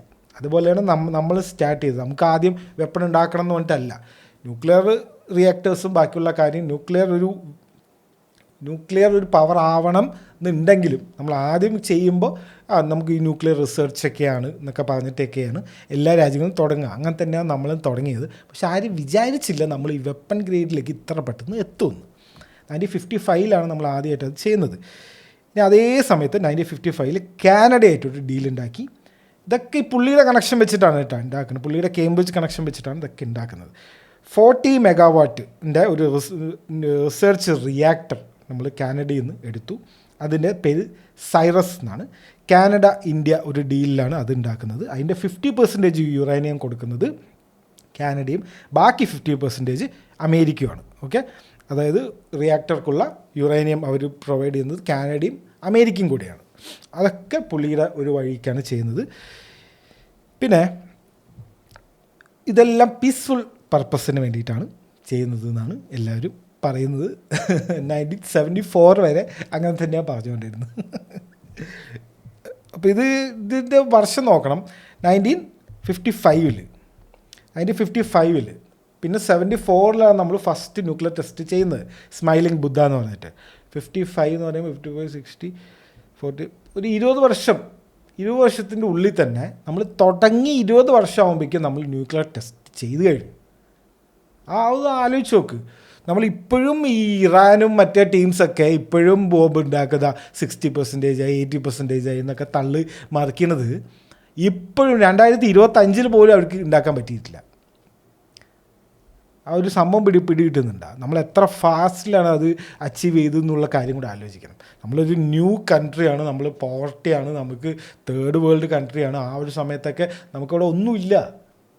നമ്മുടെ എല്ലാ വിഭവന്മാരും അടിച്ചുകൊണ്ട് പോയി. ഇനി ഒന്നുമില്ല നമ്മുടെ കയ്യിൽ. ഒന്നീന്ന് സ്റ്റാർട്ട് ചെയ്യണം നമ്മൾ. അതിൻ്റെ ഇടയിൽ പാകിസ്ഥാൻകാർ യുദ്ധത്തിന് വരുന്നു, ചൈനക്കാർ യുദ്ധത്തിന് വരുന്നു. അതിൻ്റെ ഇടയിൽ ആണ് നമ്മൾ ഇതൊക്കെ ചെയ്യുന്നത്. യുദ്ധം എന്നൊക്കെ പറഞ്ഞാൽ എന്ത് ചിലവുണ്ടെന്ന് അറിയാലോ. അപ്പോൾ പിന്നെ ആദ്യത്തെ നമ്മൾ ന്യൂക്ലിയർ റിയാക്ടർ നമ്മൾ ഇന്ത്യയിൽ ഉണ്ടാക്കിയത് അപ്സര എന്നാണ് അതിൻ്റെ പേര്. 4 ഓഗസ്റ്റ് 1956 ഒരു വർഷം കാനഡയിൽ നിന്ന് യുറേനിയം ഇതൊക്കെ കിട്ടി. അടുത്ത വർഷം അപ്സര എന്നുള്ള ന്യൂക്ലിയർ റിയാക്ടർ ഉണ്ടാക്കുകയാണ് ഫസ്റ്റ് ഇൻ ഇന്ത്യ. ഈ 1956 നമ്മൾ ഈ റിയാക്ടർ ഉണ്ടാക്കി കഴിഞ്ഞിട്ട് കുറച്ച് കൊല്ലം കഴിഞ്ഞിട്ടാണ് 62 ഇന്ത്യ ചൈന വാർ വരുന്നത്. ചൈന ന്യൂക്ലിയർ ടെസ്റ്റ് ചെയ്യുന്നത്. ചൈന ന്യൂക്ലിയർ ടെസ്റ്റ് ചെയ്തതാണ് നമ്മുടെ ഒരു സംഭവം നമുക്ക് അവിടെ കത്തിയത്. അതായത് നാളെ ഇനി എങ്ങാനും ഈ ന്യൂക്ലിയർ ഇത് നമ്മുടെ നെഞ്ചത്തോട്ട് വിട്ട് കഴിഞ്ഞാൽ നമുക്കിതിനെ ഒന്നും ചെയ്യാനില്ല, തിരിച്ചൊന്നും ചെയ്യാനില്ല എന്നുള്ള ഒരു ഐഡിയ നമുക്ക് കിട്ടുന്നത് ഈ 62 ഇന്ത്യ ചൈന വാർ കഴിഞ്ഞിട്ടാണ്. കാരണം അതിൽ നമ്മൾ തോൽക്കുകയും ചെയ്തു. അതിൻ്റെ പവർ അവർ 2 കൊല്ലം കഴിയുമ്പോഴേക്കും ന്യൂക്ലിയർ ടെസ്റ്റ് നടത്തി. അത് ഒരു പുഷായിരുന്നു ഇന്ത്യക്ക് ഇത് ചെയ്യാൻ വേണ്ടിയിട്ട്. ഓൾ ഇന്ത്യ റേഡിയോയിൽ പുള്ളി ഒരു സ്റ്റേറ്റ്മെൻറ്റ് അങ്ങോട്ട് കൊടുക്കുകയാണ്.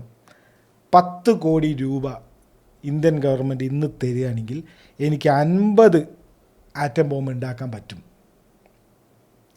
15 കോടി തരികയാണെങ്കിൽ 2 മെഗാ ടണ്ണിൻ്റെ 50 ആറ്റം ബോംബ് ഞാൻ ഉണ്ടാക്കിത്തരാം. 18 മാസത്തിൽ ഉണ്ടാക്കിത്തരാം. 18 months. ഹോമി ജെ ബാബ ഓൾ ഇന്ത്യ റേഡിയോയിൽ വന്നിട്ട് കൊടുത്തൊരു ഇൻ്റർവ്യൂ ആണ്, സ്റ്റേറ്റ്മെൻറ്റ് എന്തോ ആണ്, ഇൻ്റർവ്യൂ ആണെന്ന് തോന്നുന്നു. If government allows, I will prepare and deliver atom bomb to our country in 18 months. ഇത് ചെറിയ കാര്യമില്ല. എപ്പോഴാണ് പറയുന്നത്? 64 ആ സമയത്താണ്. അപ്പോൾ ഒരു അറ്റോമിക് എനർജി കമ്മീഷൻ്റെ ചെയർമാൻ വന്നിട്ട് പറയുകയാണ് നമ്മുടെ കയ്യിൽ അറ്റം ബോംബ് ഉണ്ടാക്കാനുള്ള സാധനമുണ്ട് എന്ന് പറയുമ്പോൾ ഈ ബാക്കിയുള്ളവന്മാരെയൊക്കെ ഞങ്ങളല്ലേ നിങ്ങൾക്ക് യുറാനിയം തന്നത്, നിങ്ങൾ തരുമ്പോൾ അങ്ങനെയൊന്നല്ലല്ലോ പറഞ്ഞു, പീസ്ഫുൾ ആണെന്നൊക്കെയാണല്ലോ പറഞ്ഞത്, ഇപ്പം എന്താ നിങ്ങൾ ഇങ്ങനെ ബോംബ് ഉണ്ടാക്കാൻ പറയണമെന്ന് പറഞ്ഞിട്ട് ഒരു വലിയ പ്രശ്നമായിരുന്നു അത്. 64 നെഹ്റു മരിക്കുകയും ചെയ്തു. പിന്നെ വന്നതാണ് ലാൽ ബഹദൂർ ശാസ്ത്രി. പുള്ളി വന്നപ്പോൾ പുള്ളിക്ക് അറിയാലോ, പുള്ളി ഒരു സിമ്പിൾ മനുഷ്യനാണ്. പുള്ളിക്ക് ആദ്യം ഈ ന്യൂക്ലിയർ ഇതിലൊന്നും ഒരു ഇതുണ്ടായിരുന്നില്ല, ഒരു ഇൻട്രസ്റ്റ് ഉണ്ടായിരുന്നില്ല എന്ന് കുറേ പേര് പറയുന്നുണ്ട്. പിന്നെ കുറച്ച് കഴിയുമ്പോൾ സംഭവം അറിയാലോ, ഹോമി ജെ ബാബൻ്റെ കാര്യം അറിയാലോ, എല്ലാവരും കൺവിൻസ് ചെയ്യാനും ഭയങ്കര വലിയൊരു പൊളിറ്റീഷ്യൻ എന്നുള്ള കാര്യമല്ല, എല്ലാവരുടെയും ഒരേപോലെ കൊണ്ടുപോകാനുള്ളൊരു കഴിവുണ്ടായിരുന്നു എന്ന് ഹോമി ജെ ബാബനെ കുറിച്ച് എല്ലാവരും പറയുന്നുണ്ട്. എല്ലാവരും കൺവിൻസ് ചെയ്യാനുള്ള കഴിവ് നെഹ്റുവിനെ കൺവിൻസ് ചെയ്തു, അതുപോലെ ലാൽ ബഹദൂർ ശാസ്ത്രിനെയും കൺവിൻസ് ചെയ്യേണ്ടി വന്നു, അതുപോലെ പുറത്ത് പോയിട്ട് ഈ സായിപ്പന്മാരെയൊക്കെ കൺവിൻസ് ചെയ്ത് അവരുടെ യുറാനിയം കൊണ്ടുവന്ന് പീസ്ഫുള്ളാണെന്ന് പറഞ്ഞിട്ട് ബോംബുണ്ടാക്കാൻ പോവാം. ഏതാ ലെവൽ മനസ്സിലാവുന്നുണ്ട് ആ കാലത്ത്. അങ്ങനെ ലാൽ ബഹദൂർ ശാസ്ത്രിനെയും കൺവിൻസ് ചെയ്തിട്ട് ഒരു ടീം ഫോം ചെയ്തു. ഇത് ഭയങ്കര ഇമ്പോർട്ടൻ്റ് ആയ team. Nuclear explosion four peaceful purpose. Dictator എന്ന് പറഞ്ഞിട്ടുള്ള ഒരു സിനിമയുണ്ട്. അതിൽ എൻറിച്ച്ഡ് യുറാനിയം എന്തിനാണ് ചോദിക്കുമ്പോൾ പീസ്ഫുൾ പർപ്പസസ് എന്ന് പറഞ്ഞിട്ട് കണ്ണിറുക്കി കാണിക്കുന്നുണ്ട്. അതുപോലത്തെ ഒരു സീനാണ് ഇവിടെ. ഒരു ടീം ഉണ്ടാക്കി, അതിൻ്റെ പേര് തന്നെ nuclear explosion four peaceful purposes in 1965 ഒരു ടീം ഉണ്ടാക്കണം. രാം രമന്ന എന്ന് പറഞ്ഞിട്ടുള്ള ആളെ ഹെഡാക്കി വെച്ചു. ഈ ടീമാണ് പുള്ളി അന്നുണ്ടാക്കി. ഈ ടീമാണ് 1974 നമ്മൾ ആദ്യത്തെ ന്യൂക്ലിയർ ടെസ്റ്റ് ചെയ്തില്ലേ, പൊക്ര എന്നുള്ള സ്ഥലത്ത് സ്മൈലിംഗ് ബുദ്ധ എന്ന് പറഞ്ഞിട്ടുള്ള ഒരു ടെസ്റ്റ് ചെയ്തില്ലേ, ആ ടെസ്റ്റ് ചെയ്തത് ഈ ടീമാണ്. ഇത് ഹോമി ജെ ബാബൻ്റെ വിഷൻ. പുള്ളി മരിച്ചിട്ടും ഇവർ കണ്ടിന്യൂ ചെയ്തു. പക്ഷേ വലിയൊരു സെറ്റ് ബാക്ക് ആയിരുന്നു ഇത്, അതിനെക്കുറിച്ച് ഞാൻ പറയാം. അപ്പോൾ അന്ന് ഉണ്ടാക്കിയ ഈ ടീമാണ് ഈ ന്യൂക്ലിയർ ബോംബ് നമുക്ക് ഉണ്ടാക്കി തന്നത്. ഇന്ത്യ ഒരു ന്യൂക്ലിയർ പവർ ആവാനുള്ള കാരണം അന്നുണ്ടാക്കിയ ഈ പീസ്ഫുൾ പർപ്പസസ് ന്യൂക്ലിയർ എക്സ്പ്ലോഷൻ എന്ന് പറഞ്ഞിട്ടുള്ള ഒരു ടീമാണ് അതിൻ്റെ പിന്നിൽ. ഓക്കെ, ഇനി 1965 യുദ്ധം വന്നു. അപ്പോൾ ഈ ടീമൊക്കെ ഉണ്ടാക്കി നമ്മളെല്ലാം ഓണായിരിക്കുമ്പോഴേക്കും പാകിസ്ഥാൻ്റെ യുദ്ധം വന്നു. അവിടെ വെച്ചിട്ട് ഇത് ഭയങ്കര ഇമ്പോർട്ടൻ്റ് ആണ് ഇനി പറയാൻ പോകുന്ന കാര്യം. ലാൽ ബഹദൂർ ശാസ്ത്രി പറഞ്ഞു ഹോമി ജെ ബാബിൻ്റെ അടുത്ത്, do something special. Homi J Bhabha പറഞ്ഞു work is going on this direction. Shastri asked him to speed up. മനസ്സിലായോ? അതായത് നമ്മളൊരു ന്യൂക്ലിയർ പവർ ആണെങ്കിൽ നമ്മളെ ആരും ചൊറിയാൻ വരില്ല. പ്രത്യേകിച്ച് ഈ പാകിസ്ഥാനെ പോലത്തെ അന്ന് പാകിസ്ഥാൻ്റെ കയ്യിലൊന്നുമില്ല. 98 പാകിസ്ഥാൻ ന്യൂക്ലിയർ ടെസ്റ്റൊക്കെ ചെയ്യുന്നത്. അതൊക്കെ എവിടെ നിന്നൊക്കെ അടിച്ചു മാറ്റിയൊക്കെ കൊണ്ടുവന്നിട്ട് അതുവരെ ഈ 65 പാകിസ്ഥാൻ ഈ ന്യൂക്ലിയർ ഇതിനെക്കുറിച്ച് ആലോചിക്കാനേ അവർക്ക് വേറെ വഴിയില്ല. അപ്പം നമ്മളൊരു ന്യൂക്ലിയർ പവർ ആണെങ്കിൽ നമ്മളെ വെറുതെ ഇങ്ങനെ ചൊറിയാൻ വരുമോ? ഇല്ല. ചൈനയും നമ്മളടുത്ത് യുദ്ധത്തിന് വരുമ്പോൾ ഒരു പേടിക്കില്ലേ? അത് പറഞ്ഞിട്ട് ഈ യുദ്ധമൊക്കെ അടുപ്പിച്ചടുപ്പിച്ച് യുദ്ധം വന്നപ്പോൾ ശാസ്ത്രി തന്നെ പറയാൻ തുടങ്ങി, we should speed up the nuclear programme. Only thing is just don't experiment without the cabinet approval, that's it. ഇതൊക്കെ പറഞ്ഞിട്ടുള്ള കാര്യമാണ്, തേർഡ് പേഴ്സൺ കൺഫേം ചെയ്തിട്ടുള്ള കാര്യമാണ്. ശാസ്ത്രി ഇങ്ങനെ ഹോമി ജവാബിൻ്റെ അടുത്ത് ആവശ്യപ്പെട്ടു എന്നും നമ്മൾ ആ ഡയറക്ഷനിലേക്ക് തന്നെയാണ് പോകുന്നത്, ഇത് എല്ലാം സെറ്റാണ് എന്ന് പറഞ്ഞ കാര്യം കൺഫേംഡ് ആണ്. നിങ്ങൾക്കത് എവിടെ വേണമെങ്കിൽ നോക്കാം. അതായത് ശാസ്ത്രി അവസാനം ഹോമി ജവാബിൻ്റെ അടുത്ത് ഭയങ്കര ക്ലോസായി. അവർ തമ്മിൽ ഈ പുള്ളിനെ പൊളിറ്റീഷ്യൻ ആക്കാതെ നിങ്ങൾ ക്യാബിനറ്റിൽ വരണം എന്നൊക്കെ ഹോമി ജവാബിൻ്റെ അടുത്ത് ആവശ്യപ്പെട്ടു എന്നാണ് പറയുന്നത്. പക്ഷേ പൊളിറ്റിക്കൽ കാര്യത്തിനൊന്നും താല്പര്യമില്ല പറഞ്ഞിട്ട് പുള്ളി അത് ഒഴിഞ്ഞു മാറുമായിരുന്നു. മനസ്സിലായില്ല? അപ്പോൾ അത്രയും കോൺഫിഡൻ്റ് ഉണ്ടായിരുന്നു ഇവർ തമ്മിൽ അങ്ങോട്ടും ഇങ്ങോട്ടും. ഇനിയാണ് നമ്മുടെ കാര്യം. ജനുവരി 1966 അവസാനത്തെ ആഴ്ച scientific advisory committee for international atomic energy agency എന്ന് പറഞ്ഞിട്ടുള്ള ഈ ഇൻ്റർനാഷണൽ അറ്റോമിക് ഏജൻസി ഉണ്ടല്ലോ, ഈ ആരൊക്കെ ബോംബ് ഉണ്ടാക്കണു, ഇപ്പം ഈ ഇറാനിൽ പോയിട്ട് നോക്കുക നിങ്ങൾ ബോംബ് ഉണ്ടാക്കുന്നുണ്ടോ, വെപ്പൺ ഓഫ് മാസ് ഡിസ്ട്രക്ഷൻ ഉണ്ടോ എന്നൊക്കെ നോക്കുന്ന ടീംസ് ഇല്ലേ, അവരുടെ ഒരു മീറ്റിംഗ് ഓസ്ട്രിയ വിയന്നയിൽ വെച്ച് നടക്കുന്നുണ്ട്.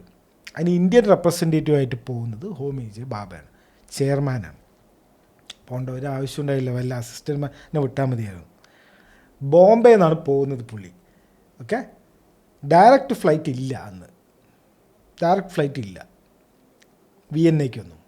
ഇന്നേ ഉണ്ടോ എന്ന് ഡൗട്ടാണ്. വിയന്നയ്ക്കൊക്കെ ഡയറക്റ്റ് ഫ്ലൈറ്റ് ഉണ്ടോ? ദുബായി പോയിട്ടല്ലേ, അങ്ങനെയല്ലേ പോവുക, അറിയില്ല. ബോംബെ നിന്ന് ഡയറക്റ്റ് ഫ്ലൈറ്റ് ഇല്ല. അപ്പോൾ എയർ ഇന്ത്യ 101 എന്ന് പറഞ്ഞിട്ടുള്ള ബോയിങ് 707 മോഡൽ ഫ്ലൈറ്റിലാണ് പുള്ളി പോകുന്നത് 22 ജനുവരി 1966. ഓക്കെ, ശരിക്കും പറഞ്ഞാൽ മറ്റേ ലാൽ ബഹദൂർ ശാസ്ത്രിയൊക്കെ മരിച്ചിട്ട് 10 ദിവസമായിട്ടുള്ളൂ. ഈ പ്രൈം മിനിസ്റ്റർ മരിച്ച ഈ എന്തോ ഒരു സംഭവമൊക്കെ ഇല്ലേ, എന്താണ് ഈ ദുഃഖാചരണം എന്നൊക്കെ പറഞ്ഞ് നമ്മളെല്ലാ ഒഫീഷ്യൽ സംഭവങ്ങളൊക്കെ മാറ്റി വയ്ക്കുക, അങ്ങനെ എന്തോ ഒരു സംഭവമൊക്കെ ഉണ്ടല്ലോ. അതും ഇപ്പോൾ നിലവിൽ പ്രൈം മിനിസ്റ്റർ ആയിട്ടുള്ള ആൾ ഇല്ലേ, അങ്ങനെ എന്തോ ഇല്ലേ. പക്ഷെ അതൊന്നും ഈ ഇൻ്റർനാഷണൽ കമ്മിറ്റിക്കാർക്ക് അറിയില്ലല്ലോ. അപ്പോൾ അതുകൊണ്ടാണ് തോന്നുന്നു അതിലൊന്നും നമ്മൾ ഇരിക്കാണ്ടിരുന്നിട്ടില്ല. അതിനാണ് പോകുന്നത്. ഫ്ലൈറ്റ് എങ്ങനെ പോകുന്നത് വെച്ച് കഴിഞ്ഞാൽ ഡൽഹിയിൽ നിന്ന് ബോംബെ നിന്ന് ബെയ്റൂട്ടിലൊരു സ്റ്റോപ്പുണ്ട്. ബെയ്റൂട്ടിൽ നിന്ന് ജനീവയിൽ നിന്ന് ലണ്ടൻ, അതാണ് ഈ ഫ്ലൈറ്റിൻ്റെ റൂട്ട്. പുള്ളി ജനീവയിൽ ഇറങ്ങും. ഓക്കെ, സ്വിറ്റ്സർലാൻഡ് ജനീവയിൽ ഇറങ്ങിയിട്ട് ജനീവയിൽ നിന്ന് വേറെ ഫ്ലൈറ്റ് കയറിയിട്ടാണ് ഓസ്ട്രേലിയയിലേക്ക് പോകുന്നത്. പണ്ടത്തെ ഫ്ലൈറ്റിന് ഇപ്പോഴത്തെ ഫ്ലൈറ്റ് വലിയ വ്യത്യാസമൊന്നുമില്ല, ഇങ്ങനെയൊക്കെ തന്നെയാണ് നമുക്ക് പോകേണ്ടതെന്ന് തോന്നുന്നത്. അങ്ങനെ ഫ്ലൈറ്റ് 22 കയറുന്നത് 24 7 മണി രാവിലെ 7:02 രാവിലെ ആൽപ്സിൻ്റെ മുകളിൽ കൂടെ പോവുകയാണ്. ഓക്കെ, ഫ്രാൻസിലുള്ള ആൽപ്സിൻ്റെ മുകളിൽ കൂടെ, ആൽപ്സ് മൗണ്ടൻ റേഞ്ചസ് ഇല്ല, അതിൻ്റെ മുകളിൽ കൂടെ പോവുകയാണ്. മൗണ്ട് ബ്ലാങ്ക് എന്ന് പറഞ്ഞിട്ടുള്ള ഒരു കുന്നുണ്ട്, ഒരു മൗണ്ടൻ ഉണ്ട്. അതിൽ ഈ പ്ലെയിന് ഇടിച്ച് തകരുകയാണ്. ആ പ്ലെയിനിലെ 117 യാത്രക്കാരും മരിച്ചു, ഒരാൾ പോലും ജീവനോടെയില്ല. How is this mysterious? എല്ലാ പ്ലെയിൻ ക്രാഷും എടുത്തോ, നമ്മൾ ഈ കോമഡിക്കൊക്കെ പറയില്ലേ, ഈ ക്യാൻസർ ഇതിൻ്റെ മരുന്ന് കണ്ടുപിടിച്ചു, അയാൾ നമ്മുടെ പ്ലെയിനിലുണ്ടെങ്കിൽ കഴിഞ്ഞു, നമ്മുടെ പ്ലെയിനിൻ്റെ അവസ്ഥ കഴിഞ്ഞു എന്നൊക്കെ പറയില്ലേ. It become A joke now, but actually ഇതൊരു ഭയങ്കര സത്യമായിട്ടുള്ള കാര്യമാണ്. ഈ ഒരാളിനെ പൊടി പോലും ഇല്ല, ഒരു എവിഡൻസ് പോലും ഇല്ലാണ്ട് കൊല്ലണമെങ്കിൽ easy method is plane crash. അതാകുമ്പോൾ ഒരു പ്ലെയിൻ മരിച്ചു, പ്ലെയിൻ ഇടിച്ച് പൊട്ടിത്തെറിച്ചു. നമുക്ക് എന്തൊക്കെ കാരണം ഉണ്ടാവാം, വെതർ കണ്ടീഷൻ മോശമാണെന്ന് പറയാം.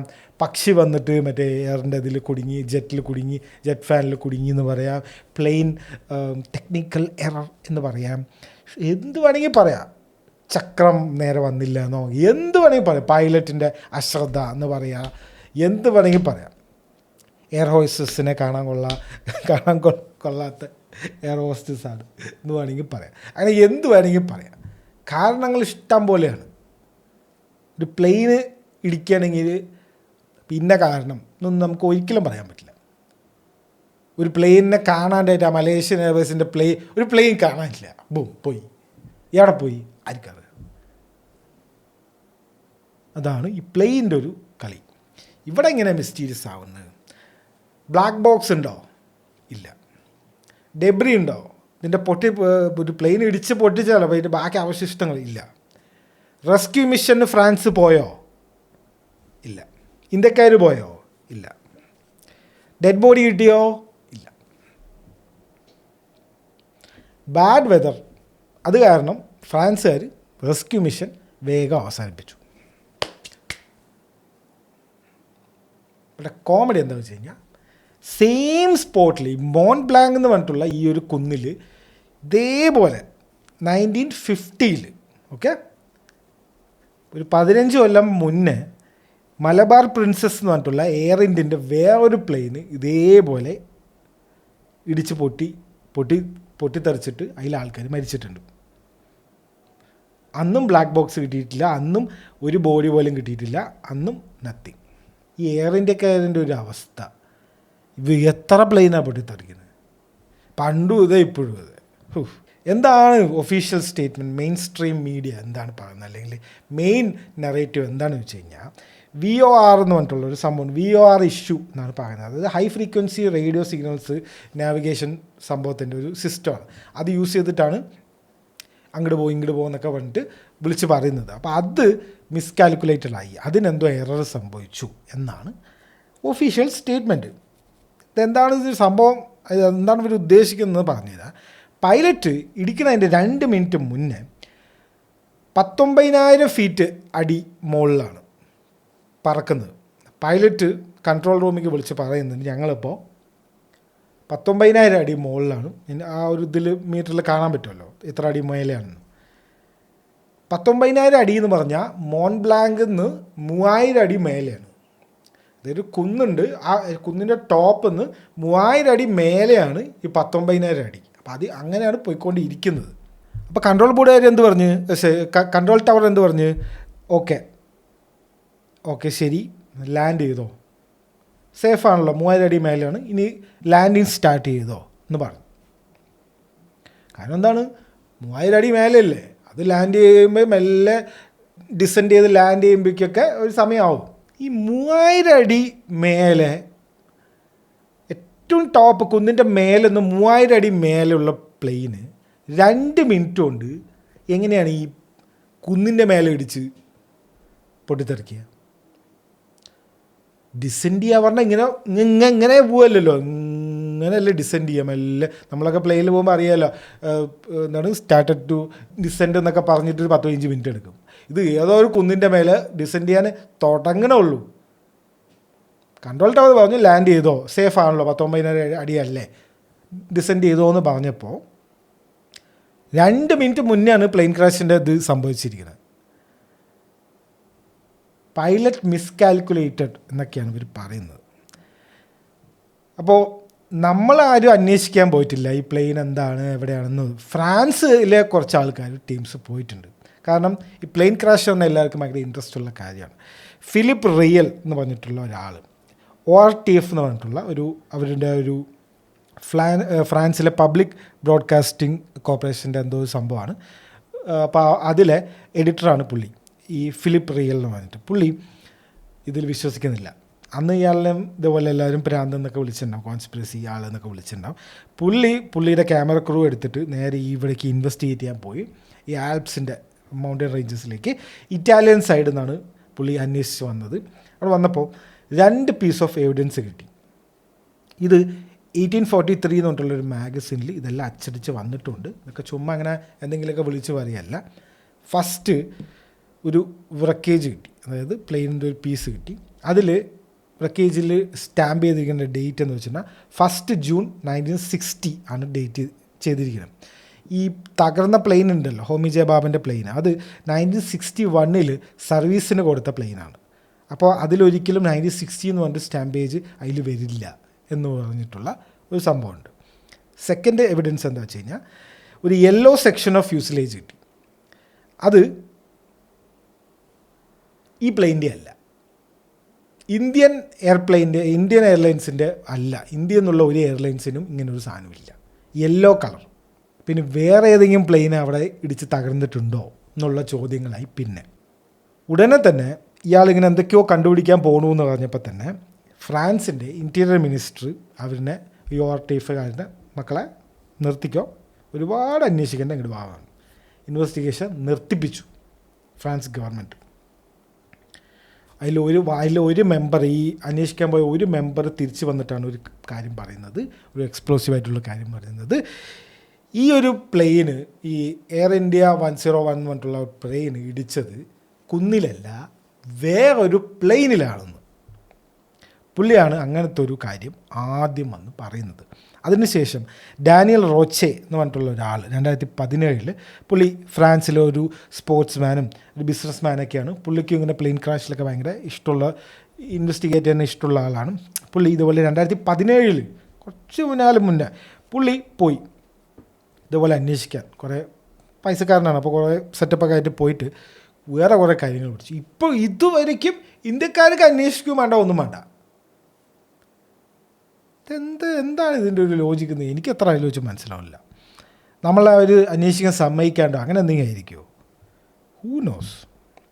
2017 അന്വേഷിക്കാൻ പോയപ്പോൾ സീറ്റ് ബെൽറ്റ് കിട്ടി, പാർട്ട് ഓഫ് കോക്ക്പിറ്റ് കിട്ടി, ഒരു ഫ്ലെയർ പിസ്റ്റൽ കിട്ടി, ഒരു ബാഗിൽ കുറേ പേപ്പേഴ്സ് അടങ്ങുന്ന ഒരു ബാഗ് കിട്ടി, ഒരു ക്യാമറയും കിട്ടി.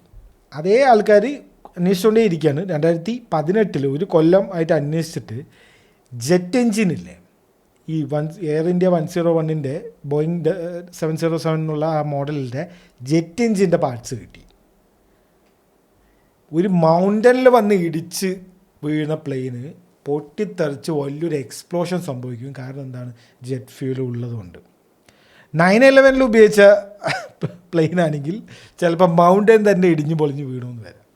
അതെന്തോ കല്ലും കൊണ്ടുണ്ടാക്കിയ പ്ലെയിനാണെന്നോ, അത് വേറെ കാര്യം. ഇപ്പോൾ പുള്ളി പറയുന്നത് സാധാരണ ഒരു പ്ലെയിനാണെങ്കിൽ മൗണ്ടനിൽ വന്ന് ഇടിച്ചു കഴിഞ്ഞാൽ വലിയൊരു പൊട്ടിത്തെറി, ഒരു എക്സ്പ്ലോഷൻ ഉണ്ടാവും. അപ്പോൾ അതിൻ്റെ ഒരു എന്തെങ്കിലും ഒരു സാധനം നമുക്കിവിടെ കാണാൻ പറ്റും. ഇവിടെ അതൊന്നുമില്ല. പുള്ളിയും പറയുന്നത് വേറൊരു പ്ലെയിനിൽ ഇടിച്ചിട്ടാണ് ഈ പ്ലെയിൻ പൊട്ടിത്തെറിച്ചത്. അത് വേറെ ഏതോ ഒരു പ്ലെയിൻ വന്ന് ഇടിച്ച് ഈ പ്ലെയിനെ തകർത്തതാണ് എന്ന് പുള്ളിയും പറയുന്നുണ്ട്. അതായത് F-101G സ്റ്റാർ ഫൈറ്റർ ജെറ്റ് എന്ന് പറഞ്ഞിട്ടുള്ള ഈ ഇറ്റലിക്കാരൻ്റെ സ്പൈ എയർപ്ലെയിൻസ് ഉണ്ട് കുറച്ചെണ്ണം. അതെന്തിനാ വെച്ച് കഴിഞ്ഞാൽ ഇറ്റലിക്കാർ ഈ ഫ്രഞ്ച് ആർമിക്കാർ എന്തൊക്കെ ചെയ്യേണ്ടതെന്ന് നോക്കാൻ വേണ്ടിയിട്ട് ഈ ആൽപ്സിൻ്റെ അതിൽ കൂടെ ഈ നാവിഗേഷൻ മറ്റേ ഈ ചെക്ക് ചെയ്യാനുള്ള റഡാറിൽ വരുന്ന സാധനമില്ലേ, അതൊക്കെ ഓഫ് ചെയ്തിട്ട് ഇവരിങ്ങനെ ഈ ഒരു സ്പൈ പ്ലെയിൻസ് പോലെ ഇങ്ങനെ പറത്തിക്കൊണ്ടിരിക്കുന്നുണ്ട്. അതിലേതോ ഒരു പ്ലെയിനിൽ ഇടിച്ചിട്ടാണ് ഈ ഒരു നമ്മുടെ ഹോമി ജെ ബാബൻ്റെ ആ പ്ലെയിന് തകർന്നത് എന്നാണ് ഈ ഡാനിയൽ റോച്ചെ പറയുന്നത്.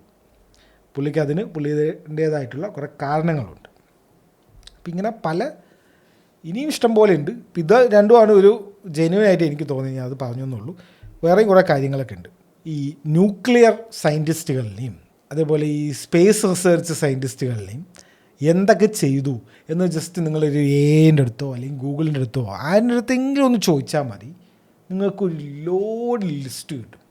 സ്റ്റക്സ്നെറ്റ് ഓപ്പറേഷൻ എന്നൊക്കെ പറഞ്ഞിട്ടുള്ള ഈ ഇറാനിൽ ഈ ഇസ്രയേലുകാരും അമേരിക്കക്കാരും കൂടെ നടത്തിയ ഒരു സംഭവമാണ്. അതായത് ഈ ഇറാൻകാർക്ക് എന്തോ ഇവരുടെ, ഞാൻ അന്ന് ആ ഒരു പോഡ്കാസ്റ്റിൽ പറഞ്ഞിട്ടുണ്ട്, സ്റ്റക്സ്നെറ്റ് ഓപ്പറേഷൻ എന്ന് പറഞ്ഞിട്ടാണ് അത് സംഭവം. അതായത് സൈബർ അറ്റാക്കാണ്. അത് അവരുടെ മെയിൻ ഫ്രെയിം എന്തോ ഹാക്ക് ചെയ്തിട്ട്, ഇവരുടെ റിയാക്ടറിൻ്റെ ഉള്ളിലുള്ള മെയിൻ ഫ്രെയിം ഹാക്ക് ചെയ്തിട്ട് ഈ സ്പിന്നിങ് ആണല്ലോ യുറേനിയം, അതിനെ എന്തൊക്കെയോ എക്സ്ട്രാ സ്പിൻ ചെയ്തിട്ട് അതിനൊക്കെ പൊട്ടിത്തെറിപ്പിക്കുക, അങ്ങനെ എന്തൊക്കെയോ ചെയ്തിട്ട് വലിയ കുറേ കാര്യങ്ങൾ ചെയ്തിട്ടുണ്ട്. ഇതിപ്പോൾ ചെയ്തതാണ്. അപ്പം അന്നും അവർക്ക് ഒരു രാജ്യം ന്യൂക്ലിയർ പവർ ആവാൻ പോകണമെന്ന് കണ്ടാൽ പേടിയാണ്. കാരണം അത് നമ്മുടെ ശത്രു ആവുമോ? കാരണം നമ്മൾ റഷ്യൻ ലീനിങ് ആണ്. ഞാൻ ഒരു 10 തവണ ഇപ്പോൾ ഈ പോഡ്കാസ്റ്റിൽ തന്നെ പറഞ്ഞു, നമ്മൾ റഷ്യൻ ലീനിങ് ആണ്. അപ്പോൾ ഓഫ് കോഴ്സ് നമ്മൾ ന്യൂക്ലിയർ പവർ ആവാൻ പോകണമെന്ന് കണ്ടു കഴിഞ്ഞാൽ ഇനിയിപ്പോൾ റഷ്യയും ഇന്ത്യയും കൂടിയിട്ട് ഞങ്ങൾ ആക്രമിക്കുമോ എന്നുള്ള ഒരു സംഭവം, ഒരു എന്താ പറയുക, ഇന്നലെ ജനിച്ച കുട്ടീൻ്റെ അടുത്ത് ഇത് പറഞ്ഞാൽ കൂടെ അവർക്ക് മനസ്സിലാവും. എന്നിട്ടും നമ്മുടെ ആർക്കും അത് മനസ്സിലായിട്ടുമില്ല. ഇതേപോലത്തെ ഒരു കേസാണ് ഈ ISRO സ്പൈ കേസ് എന്ന് പറഞ്ഞിട്ടൊരു സംഭവമുണ്ട്. നമ്മുടെ നമ്പി നാരായണനൊക്കെ ഒരു അറസ്റ്റ് ചെയ്ത കേസ്. ഇതേപോലെ ഇന്ത്യൻ്റെ IBയും ഇന്ത്യൻ്റെ ആൾക്കാരും വരെ കേരള പോലീസും കൂടിയിട്ടാണ് പുള്ളിനെയൊക്കെ അറസ്റ്റ് ചെയ്ത് 2-3 ആൾക്കാരെ അറസ്റ്റ് ചെയ്ത് ഈ മാൽഡീവ്സിൽ നിന്ന് 2 പെൺകുട്ടികളെ കൊണ്ടുവന്നിട്ട് എന്തോ ഒരു ഹണി ട്രാപ്പ് ഓപ്പറേഷൻ പോലെ ആരോ നടത്തി. ഈ പാകിസ്ഥാൻകാർ നടത്തിയെന്നൊക്കെയാണ് ഇവർ പറയുന്നത്. പാകിസ്ഥാൻകാർക്ക് ഇത്രയ്ക്ക് വിവരമുണ്ടോ? ഇല്ലല്ലോ. അവർക്കിപ്പോൾ നമ്മുടെ ഈ ISROൻ്റെ ഇത് കിട്ടിയിട്ട് എന്ത് ചെയ്യാനാണ്? അവർ റോക്കറ്റ് എന്തെങ്കിലും വിടുന്നുണ്ടോ? ഇല്ലല്ലോ. അപ്പോൾ അത് ഒരു ലോജിക്കില്ലാത്ത കാര്യമാണ്. It's all points to one agency which is CAA. Okay, അതിന് വേറെ ഒരുപാട് ആലോചിക്കേണ്ട ആവശ്യമൊന്നുമില്ല. ഈ Nambi Narayanan liquid propulsion system ഉണ്ടാക്കാൻ പോകുന്ന ഈ ക്രയോജനിക്സ് എന്ന് പറഞ്ഞിട്ടുള്ള ഒരു സിസ്റ്റം നമ്മൾ ഡെവലപ്പ് ചെയ്യാൻ പോകുന്നു. നമ്മൾ അതിലൊരു വലിയൊരു മുന്നേറ്റം നടത്താൻ പോകുന്നു. റഷ്യൻ്റെ കയ്യിൽ നിന്ന് നമ്മൾ കുറച്ച് സാധനങ്ങൾ മേടിക്കാൻ പോകുന്നു എന്ന് കണ്ടപ്പോൾ തന്നെ അയാളിനെ തൂക്കി അയാളൊരു ചാര കേസ് ഉണ്ടാക്കിയിട്ട് ഇയാൾ സ്പൈ ആണെന്ന് പറഞ്ഞിട്ട് ഇയാളെ പിടിച്ചിട്ടു. ഇയാളെ കുറേ ഉപദ്രവിച്ചു. കുറച്ച് കൊല്ലം കഴിഞ്ഞിട്ട് CBI അന്വേഷിച്ചിട്ട് പറഞ്ഞു ഇങ്ങനെ ഒരു കേസേ ഇല്ല പറഞ്ഞു. ഈ കുറച്ച് കാലം മുന്നേ വരെ നമ്മളിപ്പോൾ അന്ന് അയാളുടെ ഉപദ്രവിച്ച പോലീസുകാർക്കെതിരെ 18 പേർക്ക് എതിരെ എന്തോ ഈ നഷ്ടപരിഹാരത്തിനും അന്ന് ഇയാളെതിരെ അത് ചെയ്തതെന്ന് പറഞ്ഞിട്ട് അവർക്കെതിരെ ഇപ്പോൾ കേസ് വന്നിട്ടുണ്ട്. പക്ഷെ ഇതൊക്കെ സംഭവിക്കുമ്പോൾ എന്ത് പറ്റി? നമുക്ക് ആ ടെക്നോളജീൻ്റെ ഒരുപാട് ബാക്കിലോട്ട് പോയി. അതായത് ആ ഒരു സ്റ്റക്കായി. ആ ഒരു സിസ്റ്റത്തിൻ്റെ മെയിൻ ആളിനെ പിടിച്ച് ചാരനാണ് ഇതാണെന്നൊക്കെ പഠിച്ച് ജയിലിലിട്ട് ISRO ഒന്ന് പുറത്താക്കി കഴിഞ്ഞാൽ പിന്നെ എന്ത് സംഭവിക്കും?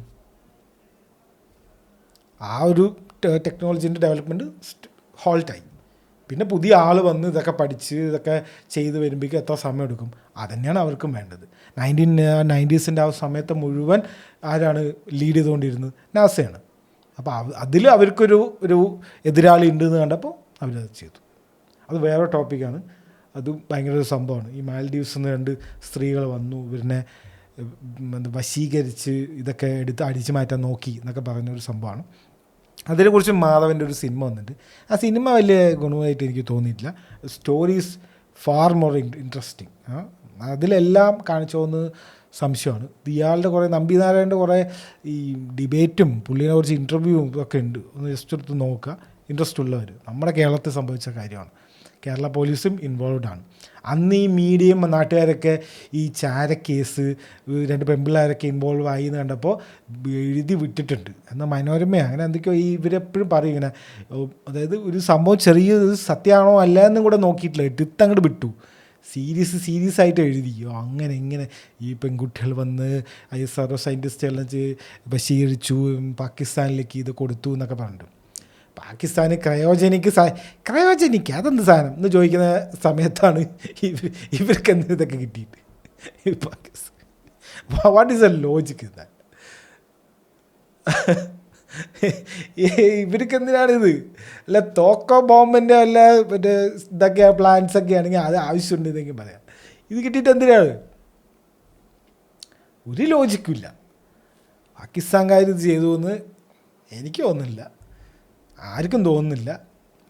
CAAൻ്റെ പ്ലേ ബുക്കാണ് ഇത് മുഴുവൻ. അപ്പോൾ ഇവിടെയും ഹോമി ജെ ബാബൻ്റെ കാര്യവും നമുക്ക് ഓപ്പണായിട്ട് പറയേണ്ടി വരും. It's CAA play book. അവർക്ക് ഇഷ്ടമല്ല ഒരു ന്യൂക്ലിയർ പവർ, പ്രത്യേകിച്ച് നമ്മളെപ്പോലെ ഒരു തേർഡ് വേൾഡ് കൺട്രി, അതും റഷ്യൻ ലീനിങ് ആയിട്ടുള്ള ഒരു കൺട്രി ന്യൂക്ലിയർ പവർ ആവുന്നത് ആർക്കും ഇഷ്ടപ്പെടുക? ഇപ്പം എന്തുകൊണ്ടാണ് ഇറാൻ ഇങ്ങനെ ആക്രമിച്ചുകൊണ്ടേയിരിക്കുന്നത്? ഇറാന് ന്യൂക്ലിയർ ബോംബ് ഇപ്പോൾ B2 ബോംബറിനൊക്കെ കൊണ്ടവിടെ പോയിട്ട് എന്തോ ഒരു ബോംബൊക്കെ ഇട്ട് വന്നല്ല. അതെന്തിനാണ് ചെയ്തത്? അവർ ന്യൂക്ലിയർ പവർ ആവരുത്. അത് ആയിക്കഴിഞ്ഞാൽ അമേരിക്കയ്ക്കാണ് അതിൻ്റെ ദോഷം. ഇസ്രായേലിനും ദോഷമുണ്ട്, അമേരിക്കയ്ക്ക് ദോഷമാണ്. അതുകൊണ്ടാണ് അവർ ചെയ്യുന്നത്. ഇസ്രായേലിന് ദോഷം. അപ്പോൾ ഇസ്രായേൽ പറയും അമേരിക്കയെ പോയി അത് ചെയ്യുന്നുണ്ട് പറയും. ഇതുതന്നെയാണ് ഇവിടെ സംഭവിക്കുന്നത്. ഇതുതന്നെയാണ് ഇനിയും സംഭവിക്കാൻ പോകുന്നത്, സംഭവിച്ചും കൊണ്ടിരിക്കുന്നത്, പണ്ട് സംഭവിച്ചത്. പക്ഷെ പണ്ട് ആൾക്കാർക്ക് ഇത്ര വിവരമില്ല, ഇതുപോലെ യൂട്യൂബും കാര്യങ്ങളൊന്നും ഇല്ല. ആൾക്കാർ ചോദ്യം ചോദിക്കാൻ ടി വി കാണുക, ന്യൂസ്, ഇന്നത്തെ ന്യൂസ്, ശരി ഓക്കെ ബൈ, ആ ഒരു സംഭവത്തിലായിരുന്നു ഇത് മൊത്തം. അതുകൊണ്ട് ചോദ്യം ചോദിച്ചവരിനൊക്കെ മണ്ടന്മാരാക്കും, കോൺസ്പിറസി ആളാക്കും, ഭ്രാന്തനാക്കും. പിന്നെ ആരെങ്കിലും ചോദ്യം ചോദിക്കാൻ എണീക്കുമോ? സാർ ഒരു ചോദ്യം ഉണ്ട് പറയുമ്പോൾ തന്നെ നമ്മൾ ആലോചിക്കലോ ഇനിയിപ്പോൾ എന്നെയും ഇവർ ഇങ്ങനെയൊക്കെ പറയുമോ എന്നുണ്ട്. ഇതാണ് ഇവരുടെ സിസ്റ്റമിക് ഓപ്പറേഷൻ എന്നൊക്കെ പറയില്ലേ, അതേപോലെ സിസ്റ്റമിക് സൈലൻസിങ് എന്ന് വേണമെങ്കിൽ പറയാം. ഇതാണ് നമ്മുടെ പോഡ്കാസ്റ്റ് കഴിഞ്ഞു. അടുത്ത ആഴ്ച വേറെ ടോപ്പിക്ക് വരാം. അപ്പോൾ